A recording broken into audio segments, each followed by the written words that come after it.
अस्मदाचार्यपर्यन्तां वन्दे गुरुपरम्परां श्रुतिस्मृतिपुराणानाम् आलयं करुणालयं नमामि भगवत्पादशङ्करं लोकशङ्करम् अपदामपहर्तारं दातारं सर्वसम्पदां लोकाभिरामं श्रीरामं भूयो भूयो नमाम्यहम् मनोजवं मारुततुल्यवेगं जितेन्द्रियं बुद्धिमतां वरिष्ठं वातात्मजं वानरयूथमुख्यं श्रीरामदूतं शिरसा नमामि बुद्धिर्बलं यशोधैर्यं निर्भयत्वमरोगताम् अजाड्यं वाक्पटुत्वं च हनुमान् स्मरणा भवेत्।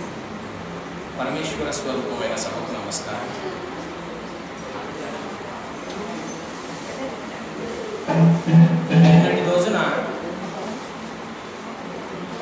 నిన్నటి రోజున మనం సుందరాకాండ ఉపన్యాసం ముగిసేటప్పటికి ఆంజనేయ స్వామి వారు మహేంద్రగిరి పర్వతం నుంచి బయలుదేరి లంకకి చేరుకున్నారు। ఈ లంకకి చేరుకునే ఘట్టం దాకా నిన్నటి రోజున మనం అందరం చక్కగా చెప్పుకున్నాం। అయితే ఆంజనేయ స్వామి వారు మహేంద్రగిరి పర్వతాన్ని ఎలాగైతే పీడించారో ఆ విషయం మనం నిన్నటి రోజు చెప్పుకున్నాం। ఆ తర్వాత మహేంద్రగిరి పర్వతం నుంచి సముద్రాన్ని దాటి లంకలో కలిగి దిగి లంక ఆ సముద్రం దాటుతున్నప్పుడు ఏదైతే ఆయన ఉండే ఆటంకాలు ఉన్నాయో ఆ 3 ఆటంకాల గురించి నిన్నటి రోజు చెప్పుకున్నాం। మొట్టమొదటి ఆటంకం మైనాకు అయితే, రెండవ ఆటంకం సురస అయితే, మూడవ ఆటంకం సింహిక। ఈ 3 ఆటంకాలు ఏ విధంగా మనకి ఆంజనేయ స్వామి వారు సత్వ ఆటంకం ఏదైతే మైనాకు ఉన్నాడో అది సత్వ గుణ ఆటంకం, రజోగుణ ఆటంకం ఏదైతే సురస ఉందో అది రజోగుణ ఆటంకం, తమో గుణ ఆటంకం ఏదైతే సింహిక ఉందో అది తమో గుణ ఆటంకం అని మనం నిన్నటి రోజు చెప్పుకోవడం జరిగింది। ఈ ఆటంకాలను ఎలా దాటాలో కూడా మనకు ఆంజనేయ స్వామి వారు చూపించారు। కాబట్టి లంక లోపలికి ఆంజనేయ స్వామి వారు అడుగుపెట్టి లంకిని అనే ఒక రాక్షసిని ఎదుర్కొన్నారు। ఎదుర్కొన్న తర్వాత ఆంజనేయ స్వామి వారు ఆ లంకా పట్టణం లోపలికి వెళ్ళడం జరిగింది। ఆ లంకా పట్టణం లోపలికి వెళ్ళి ఆ లంక అంతా ఇప్పుడు వెళ్ళగా సీతమ్మ వారు ఎక్కడన్నా ఉన్నారా అన్న ఉద్దేశంతో లంక అంతా వెతుకుతున్నారు। అలా లంక అంతా వెతుకుతున్న ఆంజనేయ స్వామి వారు సీతమ్మ వారి కోసం మొత్తం లంక అంతా వెతకడం జరుగుతుంది। అలా వెతుకుతూ ఆంజనేయ స్వామి వారు లంకలో రకరకాలైన గృహాలు చూస్తారు, రకరకాలైన పరిస్థితుల్ని చూస్తారు। అద్భుతమైన లంక, చాలా గొప్పగా నిర్మించబడిన లంక, ఎన్నో ఉద్యానవనాలు ఉన్నాయి, ఎన్నో సెలయేళ్ళు ఉన్నాయి।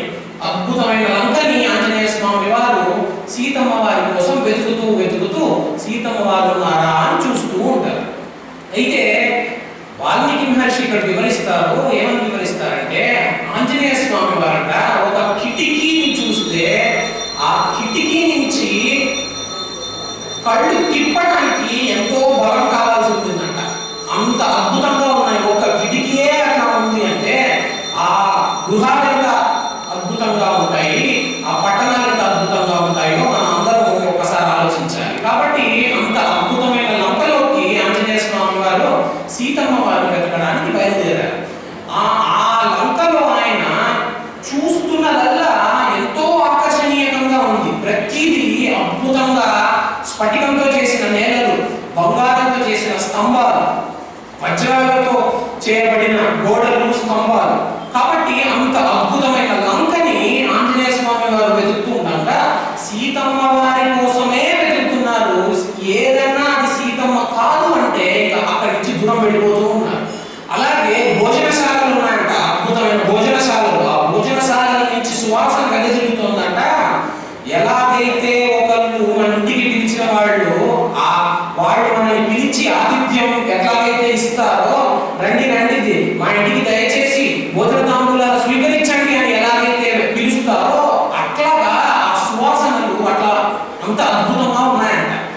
అయినప్పటికీ ఆంజనేయ స్వామి వారు ఎక్కడ ఆగకుండా సీతమ్మ వారి కోసం అన్వేషణలో వెతుకుతూ ఉన్నారు। అలా ముందుకు వెళుతూ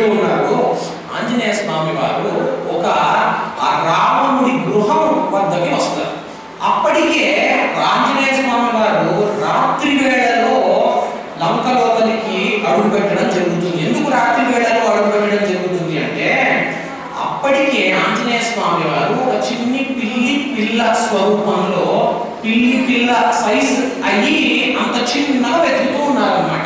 అట్లా వెతుకుతూ ఉన్నప్పుడు చంద్రుడి కోసం ఎదురు చూశారు. ఆయన ఎందుకు ఎదురు చూశారు అంటే ఆయన ఉన్నది ఇంకొకరి రాజ్యంలో. ఆ ఇంకొకరి రాజ్యంలో ఆయన ఒక కార్యంతో ఉన్నాడు. ఆ రాజ్యంలో ఆ ఇంకొకరి రాజ్యంలో ఉన్నప్పుడు సీతమ్మ వారి కోసం వెతకడానికి ఉన్నారు ఆయన. అట్లా వెతకడానికి ఉన్నప్పుడు పిల్ల అంత అయ్యి ఆయన వెతుకుతూ ఉన్నారు. చంద్రుడిని చూసి చంద్రుడు వచ్చేదాకా ఆగి అప్పుడు ఆయన వెతుకుతారు. కాబట్టి అది రాత్రి సమయం అయింది. మొత్తం సుందరకాండ కేవలం 3 పూట్లలో పూర్తయిపోతూ ఉంటుంది. ఎందుకు అంటే పగలు మహేంద్రగిరి నుంచి లంకకి చేరుకున్నారు. చీకటి పడేదాకా ఆంజనేయ స్వామి వారు ఆగుతారు. రాత్రి అంతా ఏం జరుగుతుందో చెప్పుకుంటాము. తెల్లవారుతుంది. తెల్లవారుజామున ఏం జరుగుతుందో చెప్పుకొని వెంటనే మళ్ళీ ఆయన వెనక్కి వెళ్ళిపోతారు. 3 పూట్లలో సుందరాకాండ సమాప్తం అయిపోతుంది. కాబట్టి ఆయన రాత్రి వేళ ఆ రావణుడి గృహం దగ్గరికి వెళ్తూ ఉంటాడు. వెళ్తున్నప్పుడు ఆ గృహం అంట ఇట్లా చుట్టూరా గుండ్రంగా ఉందంట. ఎలా ఉందంటే మొట్టమొదటిగా లోపలికి వెళ్ళగానే అక్కడ ఉండే వాళ్ళందరూ స్త్రీలు కూర్చొని పూలు అల్లుతున్నారంట. ఎందుకు? తెల్లవారుజామున రావణుడు లేవగానే పూలమాలల కోసం పూలు అల్లుతున్నారంట. ఇంకొంచెం లోపలికి వెళ్తుండగా చక్కటి మంగళ వాయిద్యాలు వాయిస్తూ ఉన్నారంట. ఎందుకు అంటే చక్కటి వీణతో వాయిద్యాలు వాయిస్తూ ఉన్నారంట. ఇంకొంచెం లోపలికి వెళ్తూ ఉండగా మంచి సువాసనలు విరజిల్లుతూ ఉన్నాయంట. ఇంకొంచెం లోపలికి వెళ్తే అక్కడంట ఎన్నో లక్షలాది మంది రాక్షసులు చురకత్తులు పట్టుకొని అక్కడ రావణుడికి కాపలా కాస్తున్నారంట. ఇంకొంచెం లోపలికి వెళితే అక్కడ రావణుడు ఒక పెద్ద పరుపు మీద, తెల్లటి పరుపు మీద రావణుడు శయనించడం ఆంజనేయ స్వామి వారు చూస్తారు. చూసి రావణుడు అనుకుంటారు, ఏమి రావణుడు ఇంటున్నాడు ఏమిటి అని అనుకొని రావణుడిని అలా చూసిన తర్వాత ఆంజనేయ స్వామి వారు వాల్మీకి మహర్షి ఘట్టాన్ని వివరిస్తారు. ఏమంటారంటే ఏదైతే దీపం ఉందో ఆ దీపం కూడా కదలకుండా నిక్కచ్చిగా ఉంటుందంట. దీపం మామూలుగా గాలిస్తే కదులుతుంది కదండి, దీపం కూడా కదలకుండా ఉందంట. ఎందుకు అలా దీపం కదలకుండా ఉంది అంటే ఎక్కడైనా రావణుడు కళ్ళు మూసుకొని నిద్రపోతున్నప్పుడు దీపం కదిలితే ఆ దీపం కదలికకి రావణుడి నిద్ర ఎక్కడన్నా మేలుకుంటాడేమో అన్న భయంతో ఆ దీపం కూడా కదలడం మానేసి నిక్కచ్చిగా ఉందంట. రావణుడు అంటే అంత భయం. కాబట్టి అట్లాంటి రావణుడిని ఆంజనేయ స్వామి వారు అట్లా చూస్తారు. చూసిన తర్వాత ఆ రావణ గృహం ఎలా ఉందంటే చుట్టుపక్కల అందరూ రావణుడి భార్యలతో రావణుడు శయనిస్తూ ఉన్నాడు. అక్కడంతా అంట మొత్తం మద్యపానం యొక్క వాసన ఆ రావణుడి గృహంలో అంతా మద్యపానం వాసన వస్తూ ఉండిందంట. అప్పటిదాకా సేవించి అక్కడ రావణుడి భార్యలతో రావణుడు సేవిస్తూ ఉన్నాడు. వాల్మీకి మహర్షి వివరిస్తారు, ఎట్లా చెప్పాలి అంటే ఎక్కడైతే వివరించాలో అక్కడ పిచ్చి అర్థం రాకుండా వాల్మీకి మహర్షి అద్భుతంగా వివరిస్తారు. ఆయన ఏమంటారంటే రావణుడి గృహం ఎలా ఉందంటే ఎవరి కాలు ఎవరిదో, ఎవరి చెయ్యి ఎవరిదో, ఎవరి బట్ట ఎవరిదో తెలియకుండా ఉందంట. అక్కడ అంతమంది భార్యలతో రావణుడు సేవిస్తూ ఉన్నాడు. అలా ఉన్నప్పుడు ఇదంతా ఆంజనేయ స్వామి వారు చూసి సీతమ్మ ఉన్నారా అని చూస్తూ ఉంటారు. నైతి సీతమ్మ కాదు అని ముందుకు వెళ్ళిపోతూ ఉంటారు. ఒకనొక దగ్గర ఆయన గృహంలోనే అక్కడ దూరంగా ఒక దగ్గర ఒక ఆవిడ మహాకాంతివంతురాలైన ఒక ఆవిడ శయనిస్తూ ఉండడం ఆంజనేయ స్వామి వారు చూస్తారు. చూసి ఆహా ఈవిడెవరో మహాకాంతివంతురాలు దూరంగా శయనిస్తున్నారు కాబట్టి ఈవిడే సీతమ్మ వారై ఉంటారు అని ఎంతో సంతోషపడతారు. సంతోషపడిపోయి అక్కడ ఉండే స్తంభాల మీద ఎక్కేస్తారు, కిందికి దిగుతారు, గోడలు ఎక్కుతారు, కిందికి దిగుతారు. అద్భుతంగా ఎంతో సంతోషపడిపోతారు. ఆ తర్వాత అనుకుంటారు, అరే అంతా ఆవిడ రావణుడి గృహంలో శయనిస్తున్నప్పుడు నేను ఇంత దూరం 100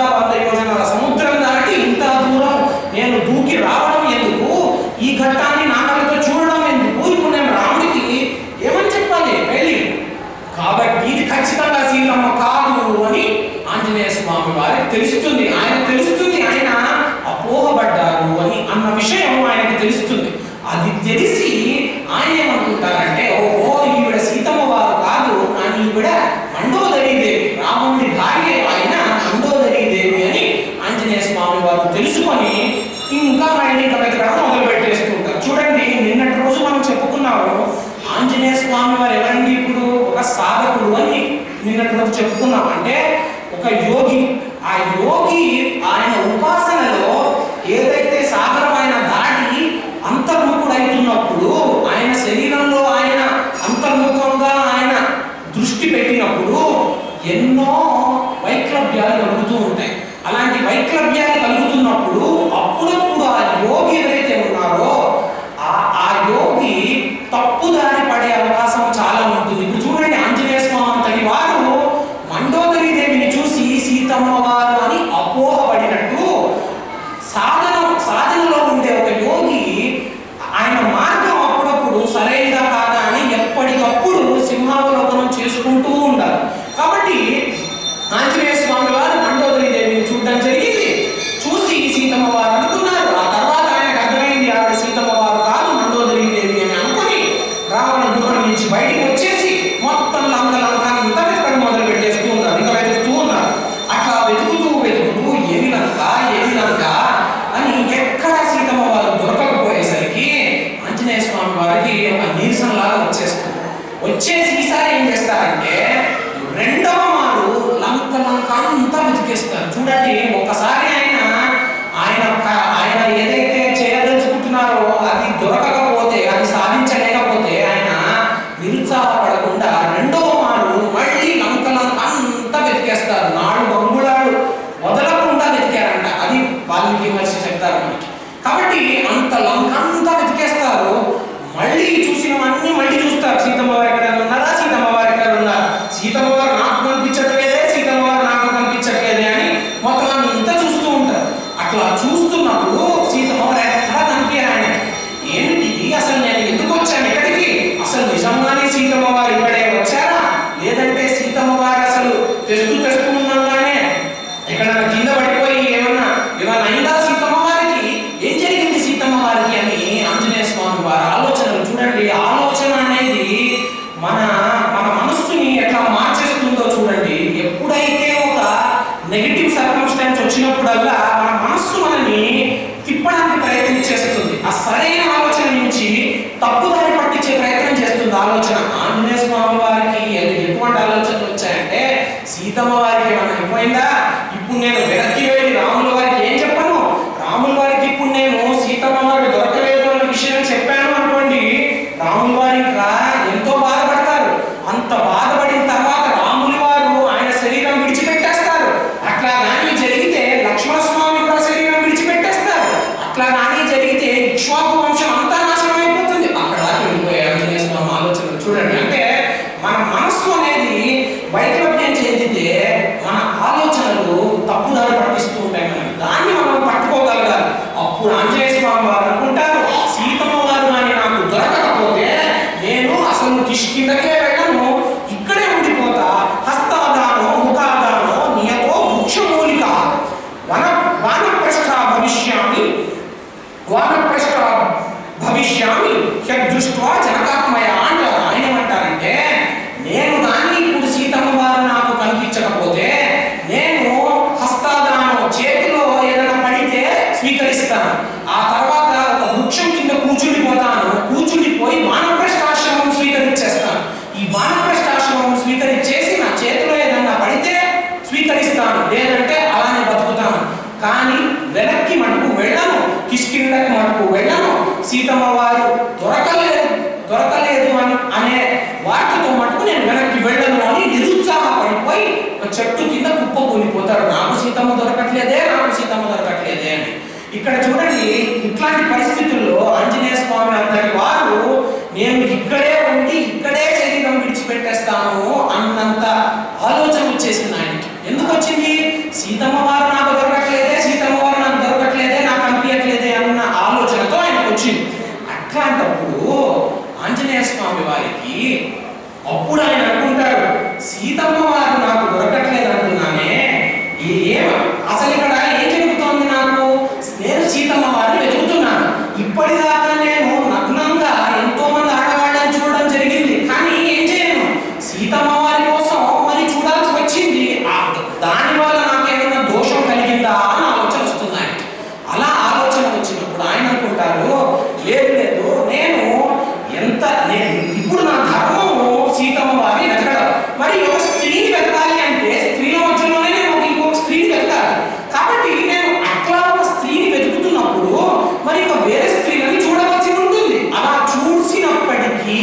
నా బాహ్యంగా నా కళ్ళు వేరే స్త్రీని చూసినప్పటికీ ఆంతర్యంగా నా మనస్సు చలించలేదు, కాబట్టి నాకు ఆ దోషం ఏమీ రాలేదు అనుకుంటారు. అనుకొని అక్కడే అదే వృక్షములా కూర్చొని ఆయన ఆలోచిస్తూ ఉంటారు, ఎందుకు నాకు సీతమ్మ వారు దొరకట్లేదు అని. అప్పుడు చూడండి, ఆయనకి సీతమ్మ వారు అప్పుడు ఆయనని అనుగ్రహిస్తారు. ఆయన అనుకుంటారు, నేను ఇప్పటిదాకా ఏమనుకుంటున్నాను, సీతమ్మ వారు నాకు కనిపించట్లేదు, సీతమ్మ వారు నాకు కనిపించట్లేదు అనుకుంటున్నాను కదా.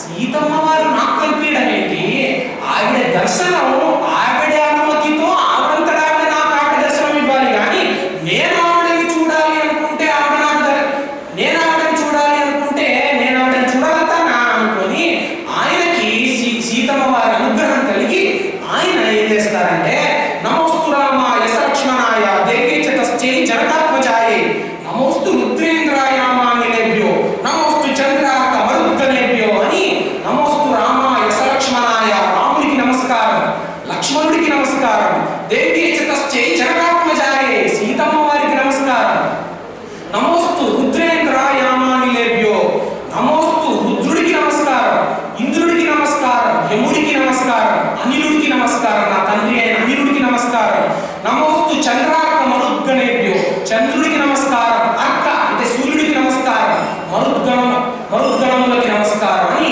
వీళ్ళందరికీ నమస్కారం పెట్టి అప్పుడు ఆయన మనసులో ఎప్పుడైతే ఈయన సీతమ్మ వారికి రాముడికి లక్ష్మణుడికి నమస్కారం పెట్టారో సీతమ్మ వారి అనుగ్రహం ఆయనకి కలిగి ఒక్కసారిగా చూడమనిచిన అశోకవనాన్ని ఆంజనేయ స్వామి వారు చూడడం జరుగుతుంది. చూడడం జరిగి ఆయన అనుకుంటారు, ఓహో ఇప్పటిదాకా నేను లంకలంతా వెతికా అనుకుంటూ ఉన్నా, కానీ ఈ అశోకవనాన్ని నేను చూడలేదన్నమాట, మర్చిపోయానన్నమాట అన్న ఆలోచన ఆయనలో కలిగి అశోకవనం లోపలికి వెళ్ళడంలో అశోకవనం లోపలికి బయలుదేరతారు. ఇక్కడ చూడండి, మనం ఎప్పుడున్నా ఈశ్వరుణ్ణి మనం పట్టుకోవాలి అంటే మనం ఎన్నటికీ ఒక రెండు విషయాలు అక్కడికక్కడే వదిలిపెడితే కానీ మనం ఈశ్వరుడికి దగ్గర అవ్వలేము.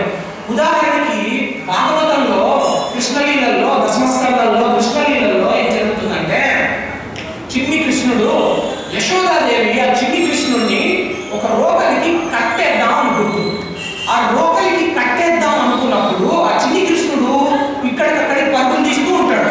అలా పరుగులు తీస్తున్న కృష్ణుడిని యశోదాదేవి కష్టపడి పట్టుకుంటుంది.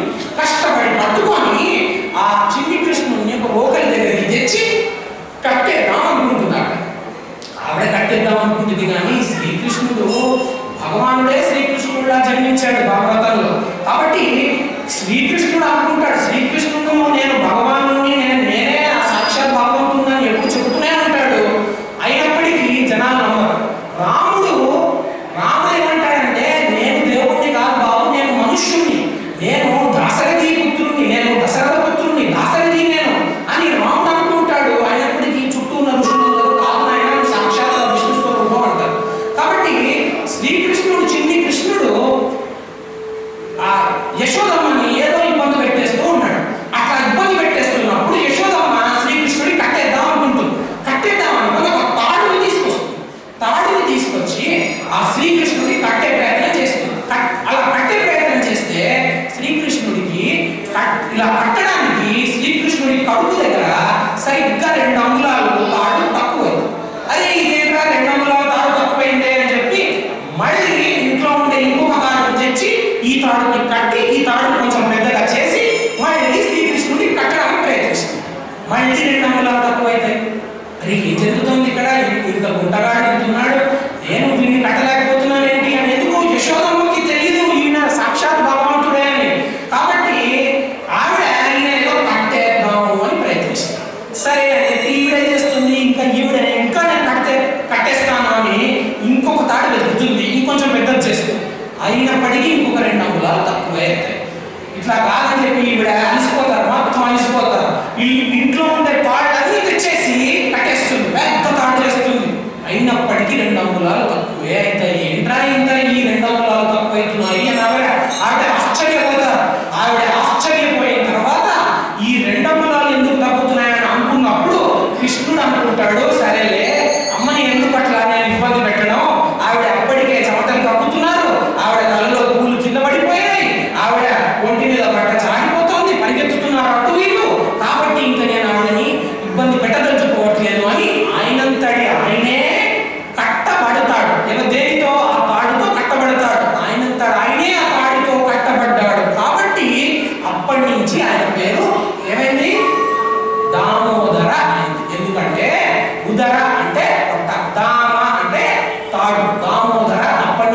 పేరు దామోదర అయింది. ఇది మనం భాగవతంలో తెలుసుకునే కథ. ఇది తెలుసుకుంటాం. ఇంకా ముందుకు ఇంకా దశమస్కందం అయిపోయి ఏకాదశ స్కందంలోకి వెళ్ళిపోతాం. అంతా బాగానే ఉంది. కానీ ఇందులో ఉండే తత్వం ఏంటో మనం ఆగి ఎందుకు ఇలా జరిగింది, ఇలానే ఎందుకు జరగాలి అని మనం ఎప్పుడూ ఆలోచించాలి. మన పురాణాలు శాస్త్రాలలో ఎంతో తత్వం ఇమిడి ఉంటుంది. అలా ఫలానా ఆంజనేయ స్వామి అలా చేశాడు అంటే ఎందుకు చేశాడు అనే ఆలోచన ఎప్పుడు మన మనసులో వస్తూనే ఉండాలి. కాబట్టి శ్రీకృష్ణుడి ఈ వృత్తాంతంలో 2 అంగుళాలు ఎందుకు తక్కువ అయ్యాయి అని మనం ఆలోచిస్తే, నీ మనవడు కానీ మనవరాలు కానీ అడిగారు అనుకోండి, నేను చెప్పుకున్నట్టు అలా అడగకూడదు, కట్టుకుపోతాయి అని మాత్రం అనకండి. ఎందుకంటే ఒక భయం అనేది పిల్లల్లో ఎప్పుడూ పెంపొందించకూడదు. కాబట్టి అలా వాళ్ళు అడిగినప్పుడు మనం ఆలోచించాలి, ఎందుకు అట్లా జరిగింది, కృష్ణుడు ఎందుకు అలా 2 అంగుళాలు తక్కువ చేశాడు, కృష్ణుడు ఎందుకు పట్టు పడలేదు యశోదమ్మకి అని మనం ఆలోచిస్తే, ఎంతో గొప్పవారు భాష్యాలలో రాస్తారు. ఏంటంటే ఆ 2 అంగుళాలు ఎప్పుడైతే ఒక భక్తుడు భగవంతుడిని పట్టుకోవాలి అనుకున్నప్పుడు ఒక 2 అంగుళాలు దాన్ని వదిలేస్తే అప్పుడే భగవంతుడిని పట్టుకోగలుగుతాడు. ఏమిటా 2 అంటే ఒకటి అహంకారం, ఇంకొకటి మమకారం. ఇది మనం తెలుసుకోవాలి భాగవతం నుంచి. అహంకారం ఏమిటి అంటే నేను అనేది అహంకారం. అంటే నేను ఈ శరీరం నేనే, ఇప్పుడు నేను మాట్లాడేది నేను మాట్లాడుతున్నాను, నేను రామాయణం చదువుకొని ఇంకో 100 మందికి చెప్తున్నాను, నేను ఇదంతా చేసేది, నేనే ఈ మా ఇల్లు కట్టా, నేనే ఇది చేశా, నేనే అది చేశా అనే నేనే అహం. ఆ అహంకారాన్ని మొట్టమొదటి వదులుకోవాలి. అందుకనే మనకి నమః అనే శబ్దం వచ్చింది. నమస్కారం అంటే ఏమిటండి? నమస్కారం అంటే మనం నమస్కారం అంటే నమః శబ్దం నుంచి వచ్చింది. అంటే నమః అంటే ఇది నాది కాదు, నా మహ, ఇది నాది కాదయ్యా నీది. నమః శివాయ అంటే శివాయ ఇది నాది కాదయ్యా నీది, ఇది నువ్వే, నీ వల్లనే నేను ఇవాళ ఇలా ఉన్నాను, నువ్వే నా జీవనంలో ఉన్నావు, నువ్వే నన్ను ఇలా చేయత్తనిస్తున్నావు, నువ్వే నన్ను చూడనిస్తున్నావు, కంటికి శక్తినిచ్చింది నువ్వయ్యా, చెవులకి వినికిడి శక్తినిచ్చింది నువ్వయ్యా, అద్భుతమైన ప్రవచనాలు నేను ఇవాళ చూస్తున్నాను వింటున్నాను అంటే నువ్వు నాకు పెట్టిన భిక్షయా ఈ జీవితము.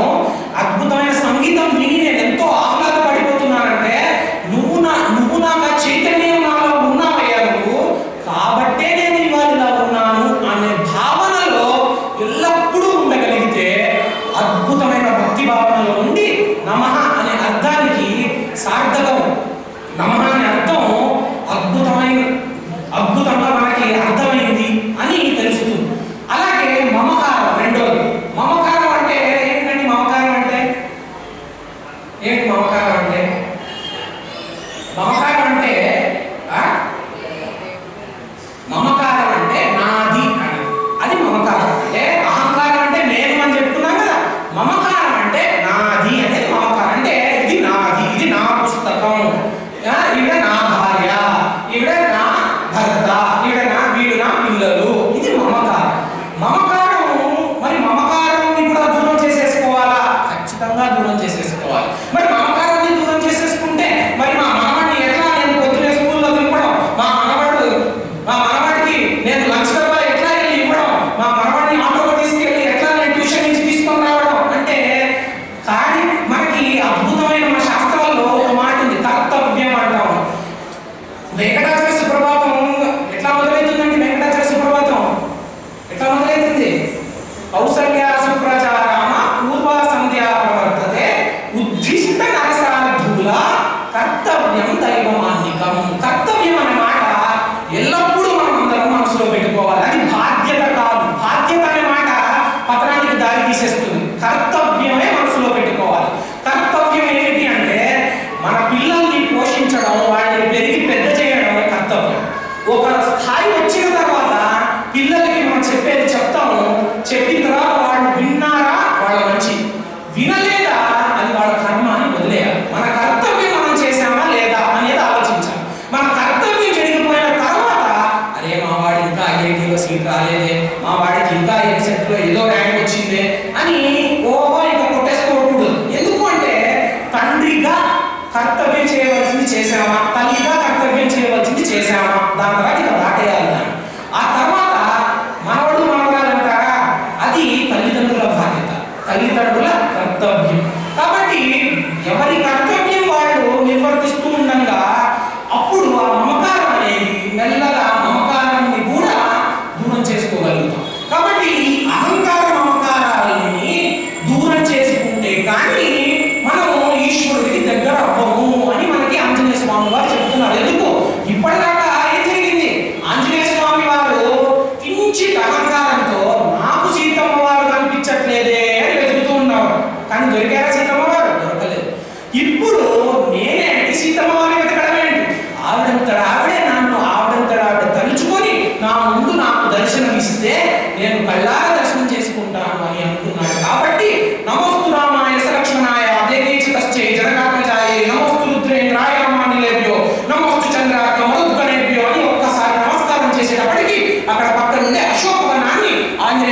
వారు కనిపించేసరికి ఆ అశోకవనంలోకి వెళ్ళడానికి బయలుదేరారు. ఇప్పుడు చూడండి, అనుగ్రహం ఆంజనేయ స్వామి వారికి రామానుగ్రహమే అనాలి, అవునా కదా?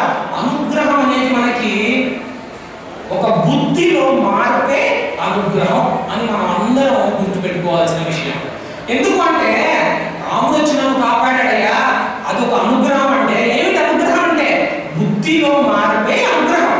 అంటే ఉదాహరణకి ఒకడెవడో ఎక్కడికో వెళ్తున్నాడు, రాత్రి 12 అయింది, ఎక్కడికో వెళ్తున్నాడు, వెళుతూ వెళుతూ వాడికి ఆ బండి నుంచి ఏదో కింద పడ్డాడు. ఈశ్వరానుగ్రహంతో వాటికి ఎవరికి జరగకుండా ఉంటుందాక, కానీ ఉదాహరణకి కింద పడ్డాడు, బండి నుంచి కింద పడి అక్కడే కింద పడిపోయి ఉన్నాడు. అరే అలాంటి పరిస్థితుల్లో ఇంకా ఎవడో వాడి ఫ్రెండ్ ఆఫీస్ నుంచి ఇంటికి వెళ్తున్నాడు. ప్రతిరోజు ఈ దోమ నుండి వాడు వెళ్ళాడు ఇంటికి ఆఫీస్ నుంచి. కానీ ఈ రోజు మటుకు వాడి మనస్సులో ఒక ఆలోచన వచ్చింది. ఏ ఆలోచన వచ్చిందంటే, ఆ సైడ్ వెళ్తే ట్రాఫిక్ ఎక్కువ ఉంటుందేమో, అసలే ఇప్పుడు గణేష్ అంతా నిమజ్జనం జరుగుతోంది, కాబట్టి నేను ఈ సైడ్ వెళ్తాను అనే ఆలోచన వచ్చింది వాడికి. ఆ ఆలోచన ఎవరు ఇచ్చారండి? ఈశ్వరుడే నాకు ఆలోచన ఇచ్చాడు ఆయనకంతే. అదే వీడికి అనుగ్రహం, కింద పడిపోయిన వాడికి. ఆ బుద్ధితో వాడి బుద్ధి మారి ఆదో వెళ్లకుండా ఈదో వచ్చాడు. వస్తూ వస్తూ అనే రమేష్ నువ్వంటే ఎక్కడ పడుతున్నావు అని చెప్పి వీడిని తీసుకెళ్లి ఆసుపత్రిలో చేర్చి వాడికి చేయవలసిన చికిత్స అంతా జరిగింది. అంటే ఇప్పుడు అతన్ని కాపాడింది ఎవరు? రామానుగ్రహమే అతన్ని కాపాడింది, ఈశ్వరానుగ్రహమే అతన్ని కాపాడింది. కాబట్టి అనుగ్రహం అంటే బుద్ధిలో మార్పే అనుగ్రహం. కాబట్టి ఆంజనేయ స్వామి వారికి ఇప్పుడు ఆ అనుగ్రహం కలిగి అశోకవనం లోపలికి బయలుదేరి అశోకవనం లోపలికి చెట్టుకి చెట్టు దాటి ఆ అశోకవనం లోపలికి వెళుతూ వెళుతూ వెళుతూ ఉన్నారు. చూడండి, నామానికి ఎంతో గొప్ప శక్తి ఉంటుంది. ఆ నామానికి ఎంత శక్తి ఉంటుందంటే, దూర్జటి అంటాడు, పవి పుష్పంబగు అగ్ని మంచము నాకుపారం భూమి స్థలంబగు శత్రురతి మిత్రుడగు విషము దివ్యాహారమునవు నెన్నగో అవనీ మండలిలో కలిగి శివ శివేత్యా భాషానల్లాసిగిన్ శివాని నామం సర్వస్య కరమో శ్రీకాళహస్తీశ్వర అంటాడు. ఆయన ఏమంటాడంటే, నా నోటి వెంట ఇంకే నామం వద్దయ్యా, కేవలం నీ నామమే నా నోటి వెంట తిప్పమయ్యా అని వేడుకుంటాడు శివుణ్ణి. భక్త రామదాస్ గారు ఆయన దాశరథి శతకంలో ఏమంటాడు? కరుణకున విభీషుకునకు కద్విజకు తిరుమంత్రరాజమై హరికినకు కరికి నహల్యకు నృపద కన్యకు నార్తి వహించు చుట్టమై పరగిన ఎట్టి నీ పతిత పావన నామము నా జిహ్వపై నిరంతరము చేయునిక దాశరథి కరుణాపయోనిధి అంటారు. ఆయన ఏమంటారంటే, నీ నామము నా నోటి వెంట నాట్యం చేయించేటట్టు చూడవయ్యా రామా, నాకు ఇంకా వేరే ఏది పలకను, నీ నామమే నా నోటి వెంట తిప్పవయ్యా అంటారు. కాబట్టి నామానికి అంత బలం ఉంటుంది, అంత అనుగ్రహం మనకు వస్తుంది కేవలం నామస్మరణ చేస్తే. కాబట్టి ఆంజనేయ స్వామి వారు ఒక్కసారిగా నమోస్తు రామాయ లక్ష్మణాయ అని నమస్కరించేసరికి చూడమరిచిన అశోకవనం చూసి అశోకవనం లోపలికి వెళుతూ చెట్టుకి చెట్టు దూకుతూ అంతా వెతికేస్తున్నారు. అంతా వెతికేస్తూ అక్కడ ఒక పెద్ద వృక్షం ఉంది. ఆ వృక్షం పైన ఆంజనేయ స్వామి వారు కూర్చొని ఎక్కడున్నారా సీతమ్మ వారు అని వెతుకుతూ ఉంటారు. అలా వెతుకుతూ ఉండగా ఆంజనేయ స్వామి వారు అదే వృక్షం కింద ఒకసారిగా తల కిందకి పెట్టి చూసేసరికి చిక్కిపోయి పాత వస్త్రాలు ధరించి కటిక నేల మీద పడుకొని దుమ్ముగా ఉండి ఎంతో బాధగా ఉండే కాంతివంతురాలైన ఒక స్త్రీని ఆంజనేయ స్వామి వారు చూడడం జరుగుతుంది. అట్లా చూడంగానే ఆంజనేయ స్వామి వారు అనుకుంటారు, చితిక్షమా పుష్కర సన్నిభాక్షి యారక్షిత రాఘవ లక్ష్మణాభ్యాం సారక్షసీభిర్ విగుతేక్షణాభిః సంరక్షతే సంప్రతి వృక్షమూలే అంటారు. అయ్యో, ఈవిడే ఖచ్చితంగా సీతమ్మ వారై ఉంటారు, ఈవిడే ఖచ్చితంగా సీతమ్మ వారే. ఎందుకంటే నేను రాముడు నాకు చెప్పాను సీతమ్మ వారు ఎలా ఉంటారు, ఈవిడని చూస్తే నాకు రాముడు చెప్పినవన్నీ గుర్తొస్తున్నాయి. చితిక్షమా పుష్కర సన్నిభాక్షి. ఏమమ్మా? చితి అంటే భూమి, చితిక్షమా పుష్కర సన్నిభాక్షి. సీతమ్మ, నీకు భూమికి ఉన్నంత ఓర్పుందమ్మా, నీకు ఆ భూమికి ఉన్నంత ఓర్పుంటే నీకు రాముడి చేత లక్ష్మణుడి చేత కాపాడబడసిన దాన్ని నువ్వు వాళ్ళిద్దరు నిన్ను కాపాడాలి. అలా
సుందరకాండ నుంచి నేర్చుకోవాలి మనం.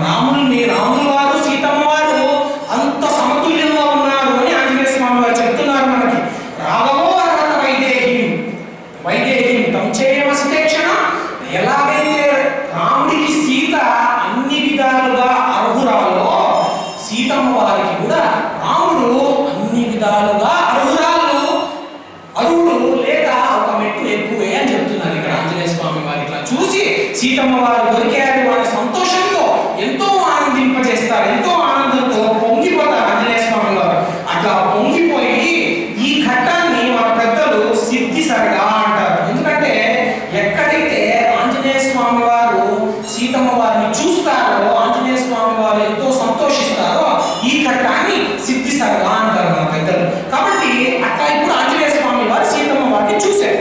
సీతమ్మ వారిని చూసిన తర్వాత ఇప్పుడు ఆంజనేయ స్వామి వారి పని ఏంటంటే ఇక్కడికి వచ్చారు, సరే బాగానే ఉంది. ఇక్కడికి వచ్చి ఇప్పుడు ఆయన సీతమ్మ వారిని చూశారు. చూసి ఇంకా అక్కడి నుంచి ఇప్పుడు ఆయన సీతమ్మ వారిని చూశారు కదా, మరి ఆయన పని సీతమ్మ వారి ఎక్కడ తెలుసుకోవాలి. తెలుసుకున్నారు కదా, వెళ్ళిపోవచ్చా? వెళ్ళిపోకూడదు. ఎందుకు వెళ్ళిపోకూడదు? ఇంకా ఆయన చేయవలసిన పని ఉంది. ఇంకా ఏంటి అది చేయవలసిన పని? సీతమ్మ వారికి ధైర్యం చెప్పాలి. ఎలా చెప్పాలి సీతమ్మ వారికి ధైర్యం? ఎందుకు చెప్పాలి? సీతమ్మ వారికి తెలియాలి, మేము ఉన్నాం సీతమ్మ, ఇంకో మేము ఇప్పుడు వస్తున్నాం, ఇంకో నాళ్ళలో రాముడు లక్ష్మణుడు మేమందరం వస్తున్నాము అని ధైర్యం సీతమ్మ వారికి చెప్పాలి. అట్లా ఆంజనేయ స్వామి వారు సీతమ్మ వారికి ఎలా ధైర్యం చెప్పాలి అని ఒక ఆలోచన ఆంజనేయ స్వామి వారికి కలిగి ఆంజనేయ స్వామి వారు అనుకుంటారు, ఇప్పుడు నేను సీతమ్మ వారితో మాట్లాడాలి. అంతేకాదు మాట్లాడితే కానీ కదా మనం చెప్పలేము, ఎలా మాట్లాడాలి అని ఆలోచిస్తూ ఉంటారు. అలా ఆలోచిస్తున్నప్పుడు అప్పటికే ప్రాతకాలం అనే సమయం అయింది. అంటే సుమారుగా 90 నిమిషాలు, సూర్యోదయానికి ముందర 90 నిమిషాలు. అలాంటి బ్రాహ్మీ ముహూర్తంలో ఆంజనేయ స్వామి వారు చెట్టు పైన ఉన్నారు, శిశుపాల వృక్షం పైన ఉన్నారు, సీతమ్మ వారు కింద ఏడుస్తూ దీనంగా ఉన్నాడు. ఆంజనేయ స్వామి వారు దూరంగా ఒక శబ్దాన్ని వింటారు. ఏంటి శబ్దం అని ఆంజనేయ స్వామి వారు ఆలోచిస్తారు. ఆ శబ్దం మెల్లగా దగ్గర పడుతూ గట్టిగా అవుతూ ఉంటుంది. అరే ఈ శబ్దం ఏదో గట్టిగా అవుతుంటే ఎవరో ఇటువైపు వస్తున్నారు అని ఆయనకు తెలిసింది. వస్తున్నారు అనే ఆలోచనతో ఆంజనేయ స్వామి వారు ఏం చేస్తారంటే ఆగుతారు. అప్పుడే సీతమ్మ వారితో మాట్లాడారు. ఆయన ఎక్కడండి బుద్ధిమతాంబరిష్టం, ఆయనకి నేను బుద్ధి ఎక్కడిది. కాబట్టి ఆయన ఆగుతారు. అక్కడ ఆగి ఏమైతుందో చూద్దామని ఆగుతుంటే అక్కడ చూస్తే అంత గొప్ప శబ్దంతో మెల్లగా కాంతి కనిపిస్తూ ఉంటుంది. ఆ కాంతితో ఏమిటా అని చూస్తే రావణుడు అప్పుడే నిద్ర లేచి సీతమ్మ వారితో మాట్లాడతామని కామోద్రికుడై సీతమ్మ వారి దగ్గరికి రావణుడితో పాటు వాడి భార్యలతో పాటు వాడి మొత్తం వెనకాల ఉండే ఎవరైతే రావణుడితో పాటు వ్యక్తులు ఉంటారో అందరూ కలిసి నడుచుకుంటూ ఈ అశోకవనం దగ్గరికి రావడం ఆంజనేయ స్వామి వారు చూస్తారు. ఈయన అనుకుంటారు, అరే ఇందాక జాగృతిలో ఇందాక పడుకున్నప్పుడు స్వప్నంలో చూశాను రా ఇన్ని, ఇప్పుడు జాగృతిలో చూస్తున్నాను, ఏమి కాంతి ఇప్పుడు చూద్దాం ఇప్పుడు ఏం చేస్తాడో అని ఆంజనేయ స్వామి వారు చెట్టు పైన ఉండి సీతమ్మ వారు కింద ఉంటే ఆ రావణుడు వచ్చి సీతమ్మ వారితో ఏం మాట్లాడతాడా అని ఆంజనేయ స్వామి వారు ఎదురు చూస్తూ ఉంటారు. అయితే అట్లా చూసినప్పుడు మనం అందరం ఇప్పుడు ఒకటి గుర్తుపెట్టుకోవాలి. ఏమని గుర్తుపెట్టుకోవాలంటే రావణుడి మాటలు సీతమ్మ వారితో మనందరము ఎప్పుడో ఒకప్పుడు మన జీవితంలో ఖచ్చితంగా ఇట్లాంటి ఆలోచనలు మనస్సులో మనందరికీ వస్తాయి. అలాంటి ఆలోచనలు మనం వారి మనసులో పెంపొందిస్తూ ఉంటే రావణుడు అది రావణ ప్రవృత్తి అంటారు. అలాంటి ఆలోచనల్ని మనము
రెండు అన్నదమ్ముల మధ్యలో యుద్ధం జరిగింది ద్వాపర యుగం. ఇప్పుడు మనం ఉండే యుగం ఏమిటి? కలియుగం. కలియుగంలో ఎవరెవరికి మధ్యలో యుద్ధం జరుగుతుంది అని ప్రశ్న. అంటే దేవతల మధ్యలో యుద్ధం జరుగుతుందా? ఎవరి మధ్యలో యుద్ధం జరుగుతుంది అంటే మన మనస్సులోనే మంచి చెడు మధ్యలో యుద్ధం జరుగుతూనే ఉంది. ఆ యుద్ధంలో మనము గెలవాలి అంటే మంచి ఆలోచనలు పెంపొందించి చెడు ఆలోచనల్ని పక్కన పెట్టాలి. ఆ చెడు ఆలోచనల్ని అనగదొక్కి యుద్ధంలో ఆ చెడు ఆలోచనలతో జయించాలి. అప్పుడు మనము నిజంగా కలియుగంలో విజయం పొందాము అంటే అప్పుడు కలియుగంలో విజయం అని అర్థం. కాబట్టి రావణుడు అప్పుడు త్రేతాయుగంలో వాడు కాబట్టి రాముడు రాక్షసుడు ఇద్దరు ఉన్నారు. కానీ కలియుగంలో రాక్షసుడు మన హృదయంలోనే ఉంటాడు, రాముడు మన హృదయంలోనే ఉంటాడు. ఇది మనం జాగ్రత్తగా గమనించాలి. రావణుడు మాట్లాడే ఒక్కొక్క మాట మనందరి జీవితంలో ఎప్పుడో ఒకప్పుడు ఖచ్చితంగా మాట్లాడి ఉంటాం. దాని నుంచి మనము మారామా లేదా అనేది మనం ఆలోచించుకుంటూ ఉండాలి. ఇప్పుడు రాక్షసుడు అయిన రావణుడు ఏమంటున్నాడంటే, ఓ సీత దగ్గరికి వచ్చి సీతతో మాట్లాడుతున్నాడు. వాక్కుని ఎంత నీచంగా వాడగలుగుతాడో అంత నీచంగా రావణుడు వాడతాడు. వాక్కు ఒక మాట ఎంత పతనానికి దారి తీస్తుందో మనం సుందరకాండ నుంచి నేర్చుకుంటాం. రావణుడు అంటాడు, స్వధర్మో రాక్షసం భీరు సర్వదైవ సంశయ దమనం వా పరస్త్రీణాం హరణం సంప్రమద్యవా అంటాడు. రావణుడు ఏమంటున్నాడు? స్వధర్మో రాక్షసం భీరు అంటే ఓ పిరికిదానా. ఎవరండి పిరికిది? సాక్షాత్ సీతమ్మ పిరికివారా? సీతమ్మ వారిని పట్టుకొని సాక్షాత్ జగజ్జనని పట్టుకొని అమ్మలగన్నయమ్మ మురమ్మల మూలపుటమ్మ సురాలమ్మ చాలా పెద్దమ్మ కడుపారడి పుచ్చడి అమ్మ దుర్గ మాయమ్మ ఆవిడని పట్టుకొని వీరు అని పిరికిదానా అంటున్నాడు. అయితే అంటే ఎంత మాయలో మునిగి ఉన్నాడో చూడండి రావణుడు. తన మనస్సుని అదుపులో తెచ్చుకోలేకుండా ఆ విచక్షణ జ్ఞానం తగ్గిపోయింది రావణుడి. కాబట్టే ఎవరిని పట్టుకొని ఎలాంటి మాటలు అంటున్నాడో చూడండి. స్వధర్మో రాక్షసం భీరు సర్వదైవ సంశయ. ఓ సీత విను, నన్ను ఎవరంటున్నావు? నేను రాక్షసుని అంటున్నావు కదా. నువ్వు రాముడి ధర్మాత్ముడు అంటున్నావు కదా. రాముడు ఎంత ధర్మాత్ముడు అంటున్నావు? నేను ధర్మాత్ముడినే, నేను ధర్మం పాటిస్తున్నాను. నేను ఏ ప్రవృత్తిలో ఉన్నాను? ఇప్పుడు నేను రాక్షస ప్రవృత్తిలో ఉన్నాను. నేను రాక్షస ప్రవృత్తిలో ఉన్నాను కాబట్టి రాక్షసుడికి పరస్త్రీని అపహరించడమే ధర్మం. కాబట్టి నా ధర్మం నేను పాటిస్తున్నాను. కాబట్టి నేను ధర్మాత్ముడినే. చూడండి ఆ ధర్మాన్ని తనకి అనుగుణంగా ఎట్లా తిప్పేస్తున్నాడు చూడండి రావణుడు. అట్లా తిప్పి మాటలు మాట్లాడుతున్నాడు. ఉదాహరణకి మన నిజ జీవితంలో ఎంతో మంది ఎలాంటి మాటలు మాట్లాడతారంటే, ఆ ధర్మాన్ని పట్టుకోవలసి వచ్చినప్పుడు మాత్రం, కష్టంలో ఉన్నప్పుడు మాత్రం పర్వాలేదులే శాస్త్రాలు అంగీకరిస్తాయిలే, పొద్దునే సంధ్యావందనం చేయాలరా అంటే అబ్బా పొద్దునే ఏం చేస్తానులే పర్వాలేదులే అని ధర్మాన్ని కన్వీనియంట్ గా తిప్పుకుంటాం. అదే కానీ సులువైంది అనుకోండి, పర్వాలేదు చేసేద్దాం, నేను చాలా ధర్మాత్ముడిని, నేను కాపాడుతాను ధర్మాన్ని, నేను పాటిస్తాను ధర్మాన్ని అని సులువైనది చేసేస్తూ ఉంటాము. కష్టమైనా సరే చేయవలసిన పని చేయాలి అని మాత్రం అనుకోవడం చాలా తక్కువ. కాబట్టి రావణుడు రాక్షస ప్రవృత్తిని బయటపెడుతున్నాడు. ఇలాంటి మన మనసులో ఉండే ఆలోచనలు, రాక్షస ప్రవృత్తిగా ఉండే ఆలోచనల్ని అనగదొక్కాలి మనం. కాబట్టి ఏమంటున్నాడు? నేను ధర్మాత్ముడినే సీత, నువ్వు వచ్చి నా పాన్పు చేరు, నన్ను స్వీకరించు, ఎంతో నువ్వు ఆనందిస్తావు అని ఇదంతా చెప్తున్నాడు. ఇంకా ఏమంటాడంటే, సీత నేను నిన్ను ఇక్కడికి తీసుకొచ్చాను అంటున్నావు కదా, అది నా తప్పు అనుకుంటున్నావేమో. అది నా తప్పు కాదు సీత, నీ తప్పే. అది ఎందుకు నీ తప్పు తెలుసా? ఇంత అందంగా పుట్టావు, అది నీ తప్ప నా తప్ప అంటాడు. చూడండి అంటే మాటలు ఎట్లాంటి మాటలు ఎత్తున్నాయో చూడండి. అమ్మవారిని పట్టుకొని ఎంత ఏ మాట పడితే ఆ మాట అనేస్తూ ఉంటాడు. అందంగా పుట్టావు కాబట్టి నిన్ను నేను ఎత్తుకెళ్ళిపోయాను, లేదంటే నేను ఎందుకు ఎత్తుకెళ్ళిపోయేవాడిని, నిన్ను వదిలేసేవాడిని అంటాడు. అలా కాకుండా సీత యవ్వనం అనేది